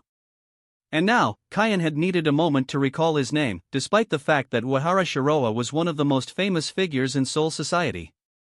Kyan, be more careful next time. Kyan, unaware of the internal roasting, remained humble. Compared to you, Commander Uehara, my achievements are insignificant. He was genuine, lacking any arrogance one might expect from a noble prodigy. After exchanging further pleasantries, Kyan took his leave, satisfied. As a pure Shinigami, he was genuinely happy to see the Gotei 13 growing stronger under capable hands. Rukia had spoken highly of Uehara Shiroa's guidance, and Kyan was inclined to trust her judgment. As Kyan left, another figure approached. This time, it was Shiba Ishin, leading a young silver-haired boy toward him.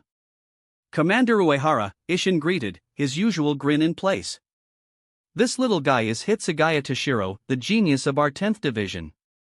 He ruffled the kid's hair before continuing, his Zanpakuto is also of the ice and snow type. Figured you might be able to give him some pointers. Hitsugaya, standing rigidly in his black Shinigami robes, immediately saluted. Commander Uehara. Please guide me. His tone was respectful, filled with genuine admiration. As someone who also wielded an ice-type Zanpakuto, Hitsugaya had a much clearer understanding of just how powerful Uehara Shiroa truly was.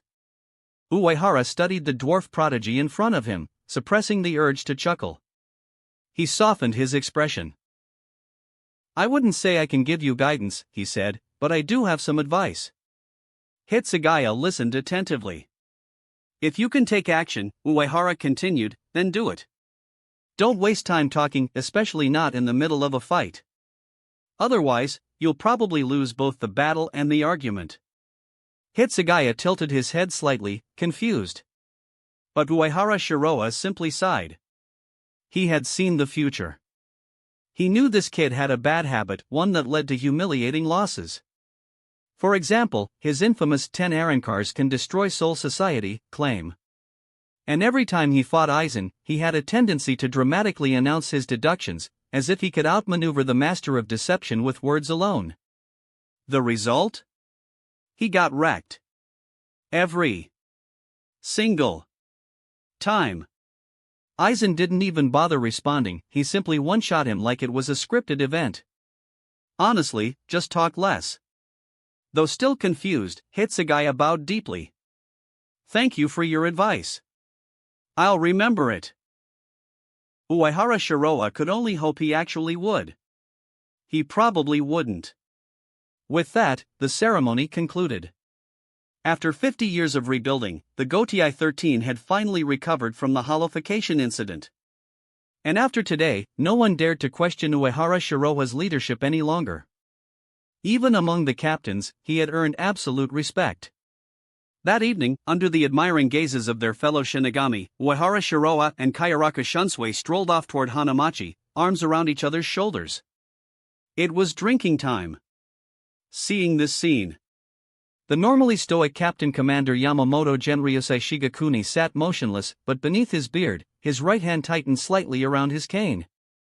In the red light district, after a wild night of drinking, Uehara Shiroa left in style.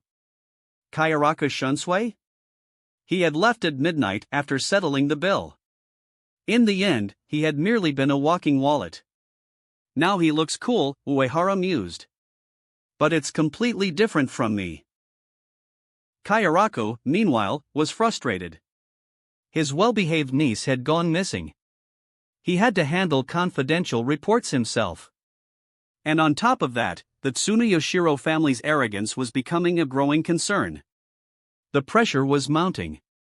And so, much to his own despair, Kairaku was forced to cut down his drinking time. For the first time in centuries, he had to be responsible. As Uehara Shiroa stretched lazily, feeling refreshed from the previous night's escapades, he turned his attention to his daily tasks. Leisure party, daily task. It's time to take a break again. Gather with friends and relax. Reward, random attribute 2. Uehara Shiroa blinked. Ah, right. Today's the monthly break. Even though his strength was already ridiculously high, the attribute points rewarded by these daily tasks still had value. It wasn't much, but as the saying went, even a mosquito is still meat. The gap between captains was real. And even among millennial captains, there was still a gap. There was no such thing as too many attribute points. More importantly, attribute accumulation could break past racial talent limits. In other words, if he stacked enough points over a few hundred years, he could reach transcendence just through sheer stat growth. That was the power of the system. So, even though he was already at the top, he wasn't about to skip his dailies. After all, in about 30 years, the fight between gods would begin. It was better to prepare early. Besides, daily tasks were easy. They were just a part of life at this point, a bit of entertainment. Why not get stronger and have fun at the same time? With that thought in mind, Uehara Shiroa headed toward his personal mansion on Noble Street. His status had already detached him from the common world. Commander-in-Chief of the Court Army. Chosen Shinigami of Yamamoto Genryusai Shigakuni. A Shinigami with unparalleled battle prowess. Both the Tsunoyoshiro and Kuchiki families sought to win his favor. Whether by title or power, he had transitioned into nobility. As he entered his estate, a group of young maids immediately approached to serve him. They had already prepared an exquisite breakfast ahead of time, laying it out with precision. Uehara Shiroa indulged in the meal, then sighed deeply. What a corrupt aristocratic life! Of course, he mercilessly criticized this extravagant lifestyle from a moral standpoint. But in reality? He accepted it all without hesitation. As the maids admiringly gazed at him, yes, very good, Uehara Shiroa vanished in an instant, reappearing at the Kuchiki mansion. The Kuchiki estate was as massive as ever. But for Uehara Shiroa? He was more familiar with this place than even Byakuya Kuchiki himself. Casually navigating through the halls, he made his way to the second corridor of the outer courtyard, pushing open a hidden door at the far left. Light flooded in. Revealed before him was a spacious and elegant conference hall, though its decor leaned toward feminine charm. Which made sense. This was the secret base of the Woman Shinigami Association. Inside, Kuchiki Rukia and Hinamori Momo were carefully arranging fruit platters, desserts, and other snacks. Teacher Uehara. Both girls brightened the moment they saw him, greeting him with excitement. After hearing his legendary battle yesterday, their admiration for him had only deepened. Now, Rukia had risen to Chief Officer of the 13th Division, and Momo was the Chief Officer of the 5th Division. If not for Uehara Shiroa, they would have idolized their respective captains even more. But now, his brilliance simply overshadowed everyone else. Uehara Shiroa nodded, then glanced at the snacks on the table. Ha! That's it? His brow raised slightly. Why are there so few snacks? Rukia's face instantly fell with guilt. I'm sorry, teacher. She lowered her head. I already spent my entire salary for the month. The reason was simple. She wasn't particularly favored by her brother, Byakuya, and she had always insisted on being self-reliant, refusing financial support from the Kuchiki family. Hinamori Momo, standing beside her, pouted innocently. My salary is too low too. She had just been promoted, and her pay wasn't enough to afford the high-end gourmet snacks sold in the noble districts. Uehara Shiroa looked at the two pure-hearted girls, then shook his head. You're both too naive. Chapter 59, Developing the Mind Gem and Death Gloves. It seems you've learned my keto techniques, but not the essence of how I conduct business. Uehara Shiroha smirked, glancing at the two young Shinigami before him. Don't forget how these secret bases came to be. True strength isn't just about power, it's also about knowing when to let someone else foot the bill. Rukia Kuchiki and Momo Hinamori exchanged awkward smiles but dared not argue. Ever since becoming apprentices, Captain Unohana and Captain Kayaraku had repeatedly warned them, learn teacher Uehara's skills, but don't inherit his personality. Though their teacher didn't seem like a bad person, some of his deeds were simply too bold for them to follow. Take, for example, his partnership with Yachiro Kusajishi in systematically hollowing out the Kuchiki estate, creating countless secret tunnels and hidden rooms beneath it. Rukia's elder brother, Byakuya Kuchiki, had attempted multiple times to reclaim the lost territory, only to return in vain. To call it daylight robbery wouldn't even be an exaggeration. So, you're still too naive, Uehara continued, shaking his head in mock disappointment. You know what they say, a thief eating stolen goods tastes the sweetest. With a smirk, he pressed a concealed button on the wall, revealing yet another secret passage. The two young girls watched as their teacher strolled inside and emerged moments later with a large pile of Kanpito, the latest, most expensive variety on the market. Wow! This is the newest edition. Rukia's eyes sparkled with excitement. Momo, equally enraptured, nodded enthusiastically. It's really expensive though. Uehara Shiroha's smirk widened.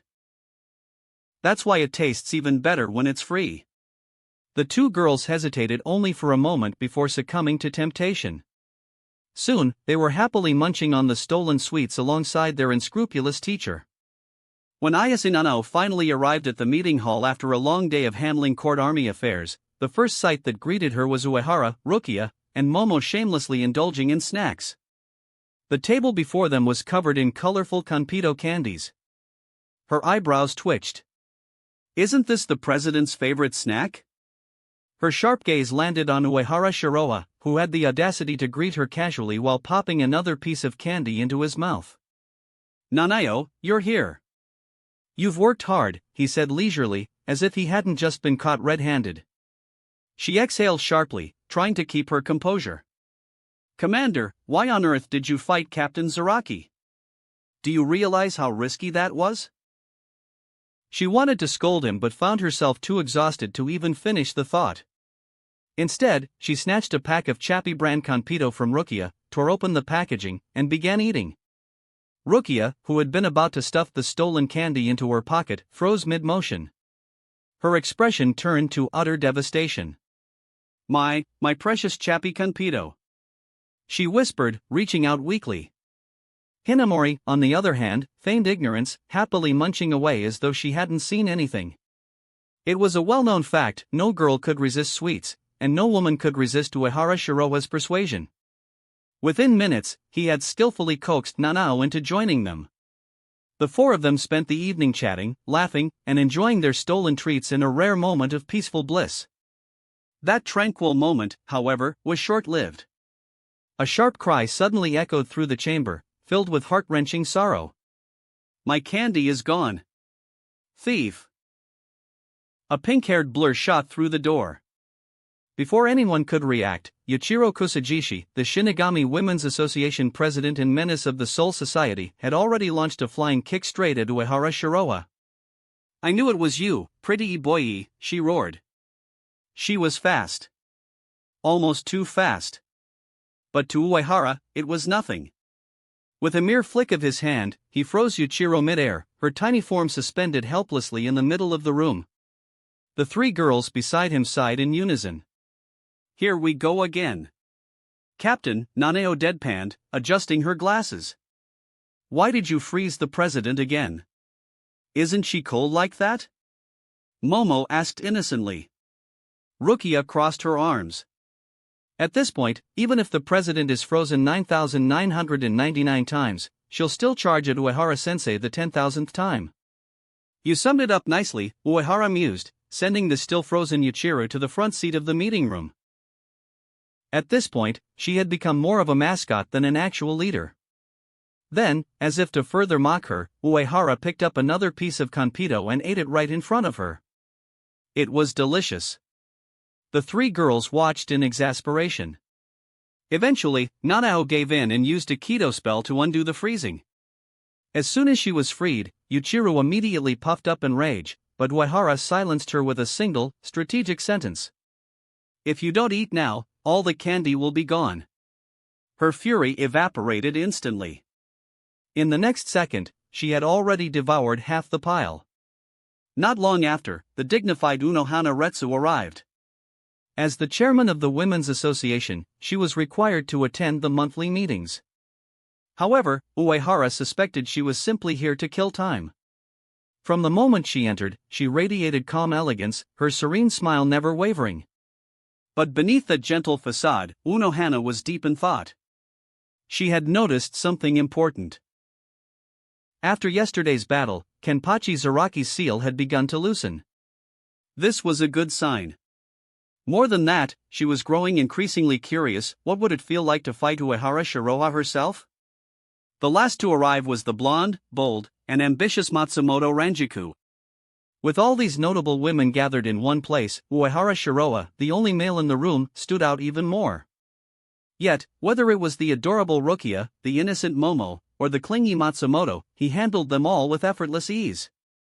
To him, this was just another day. Once the meeting concluded, he assigned homework to Rukia and Momo. Though both were ranked officers in the Gotei 13, they were still teenagers by human standards. There was no way he would let his students get themselves killed so easily. When Matsumoto requested a drink, he turned her down firmly. He had important business tonight. After all, women only slow down a swordsman's draw. That night, beneath the Sokayaku Hill, Uehara Shiroha trained alone in his underground base. Upon completing his daily tasks, he was rewarded with Shuinpa +1, Shadow Clone +1. His Shuinpa, already at Millennium Captain level, continued to grow stronger. Beyond that lay the Transcendent Realm. However, that was a domain no mere Shinigami could reach. Even at the peak of Millennium Captain Shuinpa, there were levels within levels. But no matter how skilled a Shinigami became, they could never break the limits of their own race. The same principles applied to spiritual pressure, sword techniques, Keto arts, and Hakuda. Every Shinigami had limits, a ceiling they could not surpass. No matter how strong one became, their spiritual body was still bound by the fundamental rules of the Soul Society. That was the nature of the so-called Shinigami limit. As for Uehara Shiroha, his Shuinpa had yet to reach that boundary, meaning there was still room for improvement. But his shadow clone technique, a perfected, high-level form, had already hit its theoretical peak. Now, he could create clones with just a thought. No need for hand seals, no delay, just pure willpower.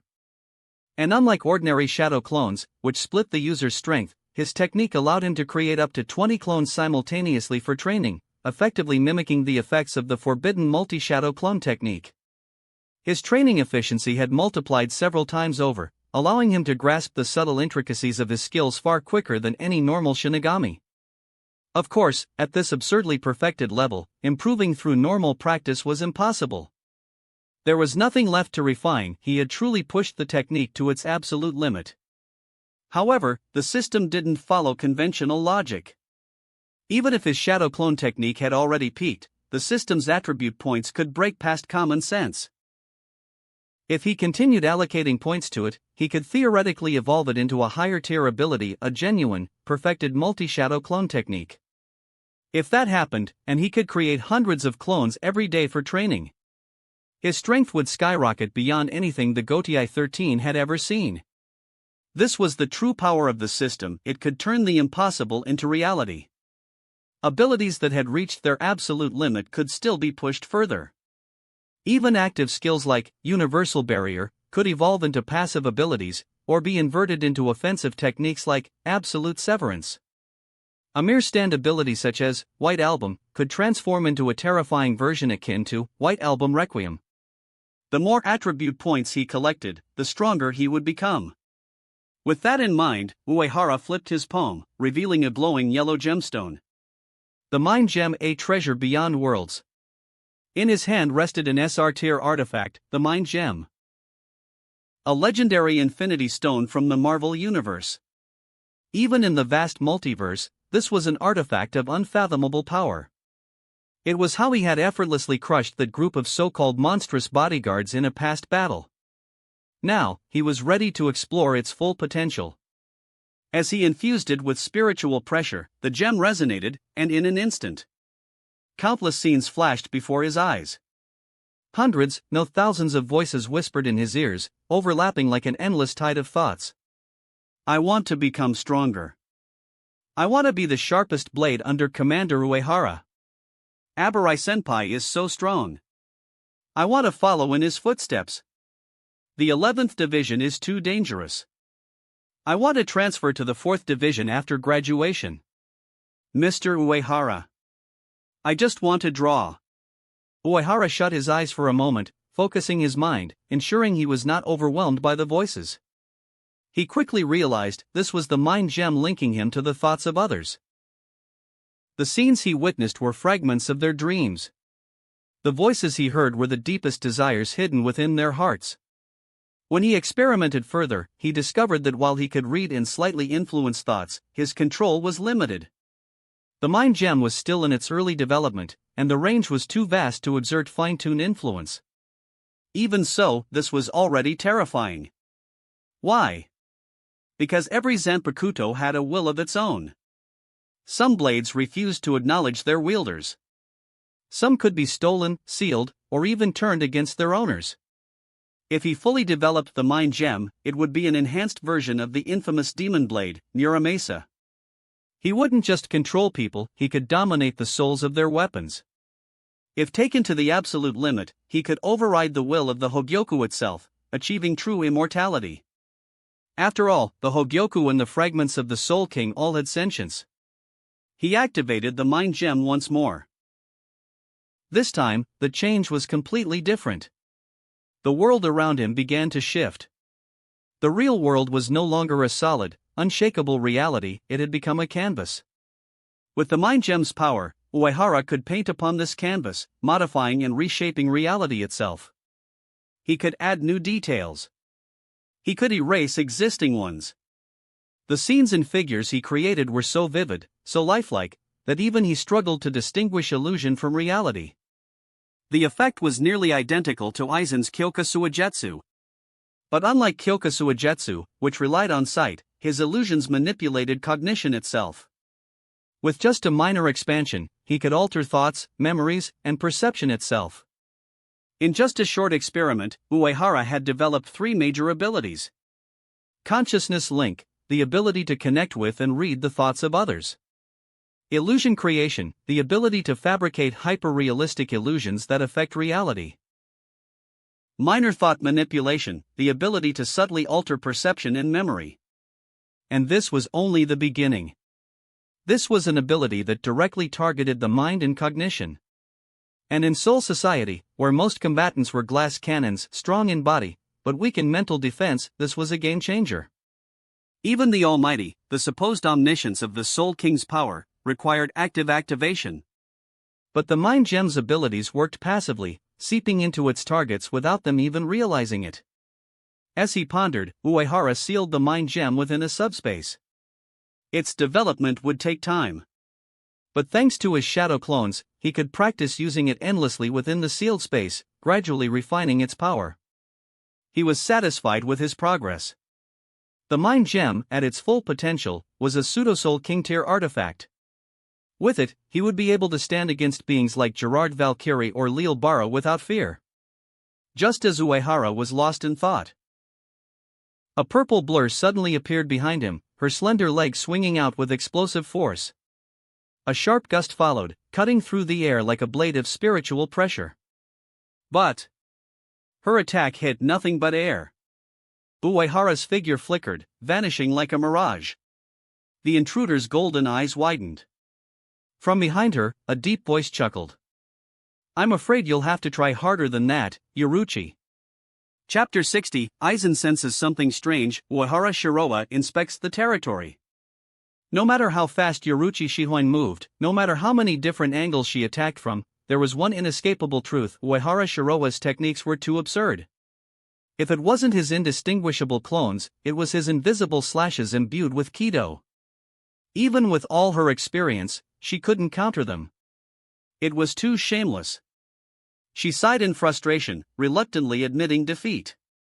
Uehara Shiroa smirked and dismissed the binding Kido that had restrained her. His sharp eyes gleamed as he gave her a casual piece of advice. I've told you before, Yoruchi, when facing an unknown enemy, don't go all in from the start.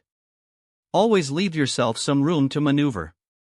Yoruchi frowned, crossing her arms. Easier said than done. Her fighting style wasn't something she could easily change. Despite being known as the god of flash, her approach was surprisingly aggressive. She favored close-range combat, relying on speed, relentless combos, and overwhelming her opponent before they had time to react. Her strategy was simple: get in, take them down, move on. It was efficient, saved spiritual energy, and worked against most enemies. Most enemies. But the moment she encountered an opponent too resilient or unpredictable, her usual approach became a liability. The perfect example? Her fight against Yami Largo. Back then, she had unleashed a brutal flurry of attacks without hesitation. A perfectly executed combo. Yet, the result? The Arrancar's Hierro barely suffered scratches. She, on the other hand, had sustained an injury to her arm because she underestimated her opponent's durability. And that was her fatal flaw. If she had activated Danku from the start, she could have avoided the injury entirely. But hesitation, assumptions, they all led to unnecessary mistakes. You make it sound so simple, Yoruchi huffed, rolling her shoulders. She wasn't convinced. Changing one's entire combat style wasn't something that happened overnight. And more than that, her loss wasn't just because of her fighting habits. It was because this man was a complete monster. His secret techniques were as absurd as Aizen's Kyoka Suigetsu. And the worst part? She had no counter for them. None. She had tried analyzing his moves, breaking down his patterns, finding some kind of weakness, but each time, she hit a dead end. Every time she thought she understood him, he pulled something new out of nowhere. The more she fought him, the more terrifying he became. Yoruchi's golden eyes lingered on Uehara Shiroa. There was an unreadable expression in her gaze. How old was he again? Not even a century. Less than 100 years old. Yet, he had already reached this level. It was unbelievable. For a noble heir to be this strong at his age would be rare, but understandable. But he wasn't from a noble clan. He was a commoner from Rukongai. And that was what made it truly terrifying. Even she, the heir of the great Shihoin clan, with centuries of heritage and top-tier training, was being completely outclassed by a so-called nobody. Was he really just a commoner? Or was he the hidden heir to some secret clan buried within Rukongai? Because nothing else made sense. Unlike usual, Uehara Shiroa wasn't wearing his camouflage glasses today. Why? Because it didn't matter. They knew each other too well. At this point, there was no point in disguising himself. And more importantly, he had Yoruchi and Urahara Kisuke under control. There was no scenario where they could betray him. As long as he remained careful, there was no real risk. This was a version of the timeline where the transcendent had not yet revealed itself. For now, he could afford to be relaxed. Yoruchi snapped out of her thoughts as Uehara spoke casually. You're here for a reason, right? So, what's the update on the Karakura Town Batman? Yoruchi didn't even flinch at the ridiculous nickname. She was used to his nonsense by now. Instead, she nodded and pulled out a small, sealed device. I brought the spatial stabilization equipment you wanted, she replied. Then, her golden eyes sharpened. Now, where's the intelligence we asked for? She took a step forward, voice serious.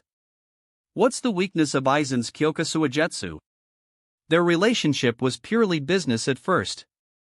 But after several interactions, Uehara had easily manipulated her curiosity. Before she knew it, she was pulled into his orbit. But that didn't matter right now. The only thing that mattered was stopping Aizen. For years, he had been lurking in the shadows, manipulating everything from behind the scenes. She had been played like a puppet, and the thought infuriated her. But there was one problem. Kyoka Suigetsu. Without a way to counter it, Aizen was nearly invincible. So far, she had found nothing.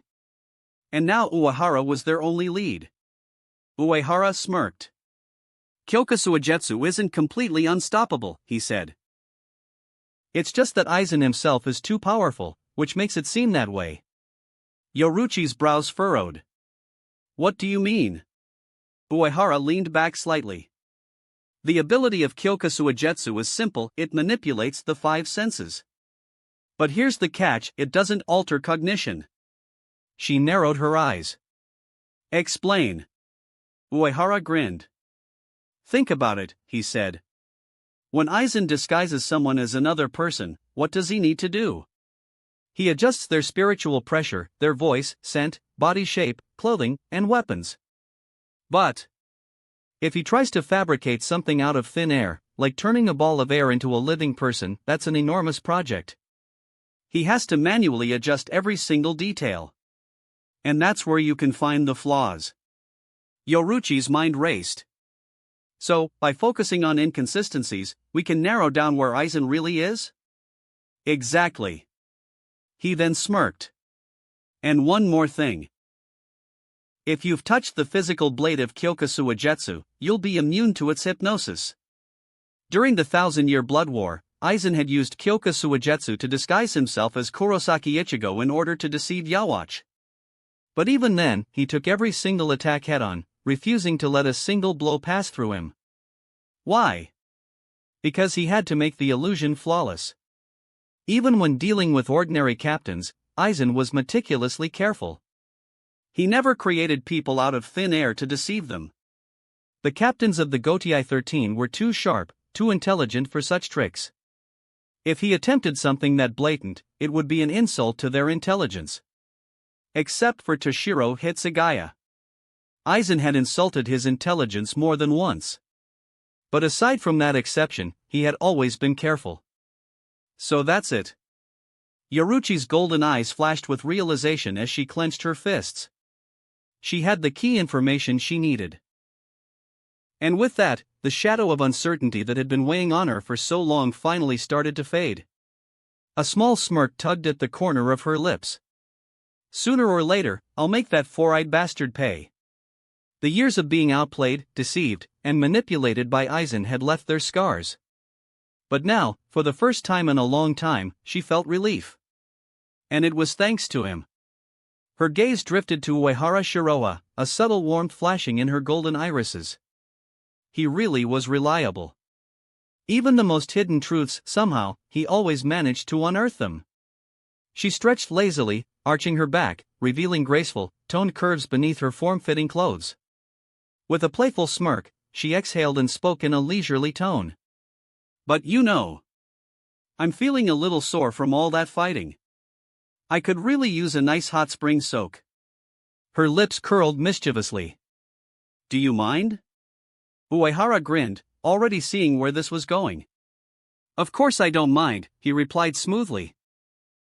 Then, with a flick of his wrist, he effortlessly produced a bottle of fine sake along with 2 polished cups. I've even got some good sake to go with it. Fancy a drink? Yoruchi's golden eyes sparkled. Now that sounds like a plan. With a laugh, she took a seat beside him, and the two settled into the steaming hot springs, their drinks in hand.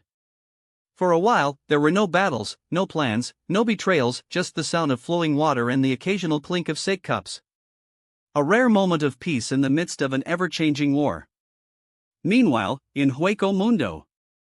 Far away, within the palace of Las Noches, Aizen stood silently, gazing toward the court army's base in Soul Society. At one point, he had mocked that so-called army. Its leader had seemed like nothing more than a passing joke. After all, Aizen had occupied Hueco Mundo, carried out countless forbidden experiments, and no one had stopped him. If that wasn't a joke, then what was? And yet, something had changed. Standing on either side of him were Ikimara Jin and Tozen Kaname, his two most trusted subordinates. As usual, it was Jin who spoke first, his voice carrying a mocking edge. "Ha! I didn't expect my old classmate to turn out this powerful," he mused, his usual fox-like grin in place. That Bankai of his, freezing the entire battlefield in an instant? Jin chuckled, but there was an edge of wariness beneath his tone. My Kamishini no Yari can't even compare to that. He let the words hang in the air, subtly probing Aizen's thoughts. But Aizen, as always, did not take the bait. Instead, it was Tozen Kaname who responded. "Oof. No matter how talented he is still just a Shinigami who has lived less than a century." His voice was calm, resolute. He lacks the strength to stand in our way. And if necessary, I will personally eliminate him. Aizen said nothing for a moment. Then, he smiled. You think so? His voice was soft, amused. Continue holding on to that belief, and you will suffer a great loss. Tozen stiffened, his expression darkening. Jin's smirk faltered for just a second. Aizen's gaze gleamed as he continued. The power Uehara Shiroa displayed in his battle against Saraki Kenpachi was impressive, yes. But that was not all he had. His voice dropped slightly. He was still holding back. Aizen knew what the other captains thought. To them, Uehara's Bankai must have seemed like his ultimate limit. Even the strongest Shinigami were bound by what they could perceive. But Aizen wasn't like them. He had seen beyond the illusion. From the very beginning, he had understood something crucial. Uehara Shiroa was far beyond what he pretended to be. How did he know? Because only someone standing at the peak of absolute power could say something like, admiration is the feeling that is farthest from understanding. Aizen understood that feeling better than anyone. Because he had felt it too. Tozen felt a chill run down his spine. He had never doubted Aizen's words before. But now, he was shaken. Jin's smirk wavered, just for a moment, before he quickly masked it with a chuckle. It seems my old classmate is even better at hiding things than I thought, he murmured. Aizen glanced at him, his expression unreadable. Then, suddenly, he asked. Jin, do you think Otsutsuki Naruto is actually Uehara Shiroha? Jin froze. For the first time in a long time, he was genuinely caught off guard. That doesn't seem possible, he admitted. Their abilities, their goals, they don't match at all. Tozen quickly added, we've checked every time Otsutsuki Naruto appeared. Uehara Shiroha was never a suspect. Every time he had a perfect alibi, Aizen murmured. Just like my Kyoka Suigetsu, there was never a flaw. He smiled. Before, we assumed that Uehara's actions, his so-called court army, his interference in Hueco Mundo, were all coincidental. That he was not a true threat. But now. His eyes gleamed. I wonder, was that truly the case? Both Tozen and Jin felt a chill. If everything Aizen was saying was true, then Uehara Shiroha was not just dangerous. He was another Aizen. And Aizen was beginning to find this very amusing. The next morning, Uehara Shiroha strolled through the court army's territory, conducting his routine inspection. After last night's hot spring relaxation, he felt refreshed and invigorated, a reminder that moderation in all things was essential, even in the pursuit of power. Behind him, Ayase Nanao followed closely, her arms wrapped around a thick book, her expression as composed as ever. She flipped a page and adjusted her glasses before reporting, Commander-in-Chief, we've finished inspecting all Suriiti's bases. What are your thoughts? She took out a pen, poised to take notes. Uehara glanced around the barracks before replying casually. These soldiers of Suriiti are nothing more than aristocratic guards, similar to an honor guard. They may not be the strongest, but at the very least they must never lose their noble demeanor. He shrugged. With the nobles and the Gotii 13 keeping a tight grip on things, the court army will never be able to meddle too deeply in Seoul society's affairs. He spoke the truth. truly powerful nobles would never join the court army. Even those with lesser titles preferred to cling to Siriaidi's system, rather than serve under an independent faction like his. So, from the very beginning, Uehara only recruited from the small and mid-tier noble families, the ones that had influence but lacked real authority. They served as the public face of the court army, a reassurance to the more suspicious noble houses. But Uehara never expected them to be real Shinigamis. Because in his eyes, quantity was meaningless. What truly mattered was top-tier combat power. A single person with overwhelming strength is worth more than an entire army of mediocre soldiers. That was the real philosophy behind the court army. From the start, Uehara never intended for this organization to be a proper military force. It was merely a tool, a means for him to increase his own strength and enjoy life. Got it. Ayase Nanao swiftly jotted down his key points. She had long understood her commander's philosophy. And yet, she still sighed inwardly. Even when pretending to be humble, he's still so shameless. After a brief inspection, Uehara Shiroa and Ayase Nanao arrived at the Flower Street base. The moment they stepped inside, they were greeted with enthusiasm. A line of soldiers snapped to attention, their eyes filled with admiration and reverence. At the front, the base commander, a young woman named Hotaru Kanazawa, stepped forward. She bowed deeply, her voice clear and resolute. The Flower Street base of the court army welcomes the arrival of our commander-in-chief. A chorus of voices echoed after her. Welcome, Commander. Uehara nodded, acknowledging them before stepping further inside. Then, he noticed something unusual. A large, gorgeously carved statue. His own likeness, standing proudly at the center of the base. Uehara's eyebrows twitched.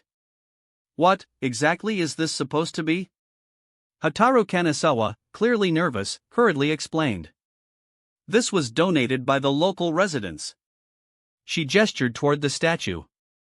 Ever since the court army stationed itself here, the crime rate in Flower Street has dropped significantly. With your leadership, the streets are safer, and violent attacks have drastically decreased. As gratitude, the residents pooled their money together and had this statue built. Uehara Shiroha sighed deeply, placing a hand over his heart as though he were moved. This is such a waste of resources, he said, voice filled with false humility. Really, you shouldn't have gone to such trouble. Then, he smirked. But, if you must keep it, at least replace the eyes with black gemstones. It'll make it more vivid. Hotaru Kanazawa nodded frantically. Understood. We'll make the adjustments immediately. Ayase Nanao exhaled slowly, pinching the bridge of her nose. Why did I even expect anything different? As Uehara Shiroa continued his inspection, the soldiers around him remained half-kneeling on the ground, showing absolute respect. Most of them weren't even Shinigami. Only a few had attained the rank of official death god. The vast majority were civilians, people who had once been starving, struggling to survive in the backstreets of Rukangai. They had spiritual power, but it wasn't enough to qualify for the Shinigami Academy. Without proper training, they were fated to die in the harshest parts of Rukangai. But the court army changed that. Uehara Shiroa had given them a chance. And after he left, their whispers spread like wildfire. General Uehara is so handsome. Thanks to him, we, the forgotten ants of Rukangai, finally have a place to belong. I would die without regrets to serve such a powerful commander. The treatment here is even better than what the Gotei 13 offers. I will follow Commander Uehara to the death. Eventually, Uehara Shiroa arrived at the base captain's office. He took a seat, leaning back comfortably, while Hotaru Kanazawa stood before him, her posture stiff with respect. She immediately began her report. Sir, the base's development has been proceeding smoothly, she stated. As expected, the nobles and Siriaitii bigwigs don't care about Rukangai or its people. Her voice was calm, but there was a hint of bitterness. And because of that, the court army has been able to expand without interference. Uehara nodded, already knowing as much. No one in Siriaitii cared about Rukangai. Not really.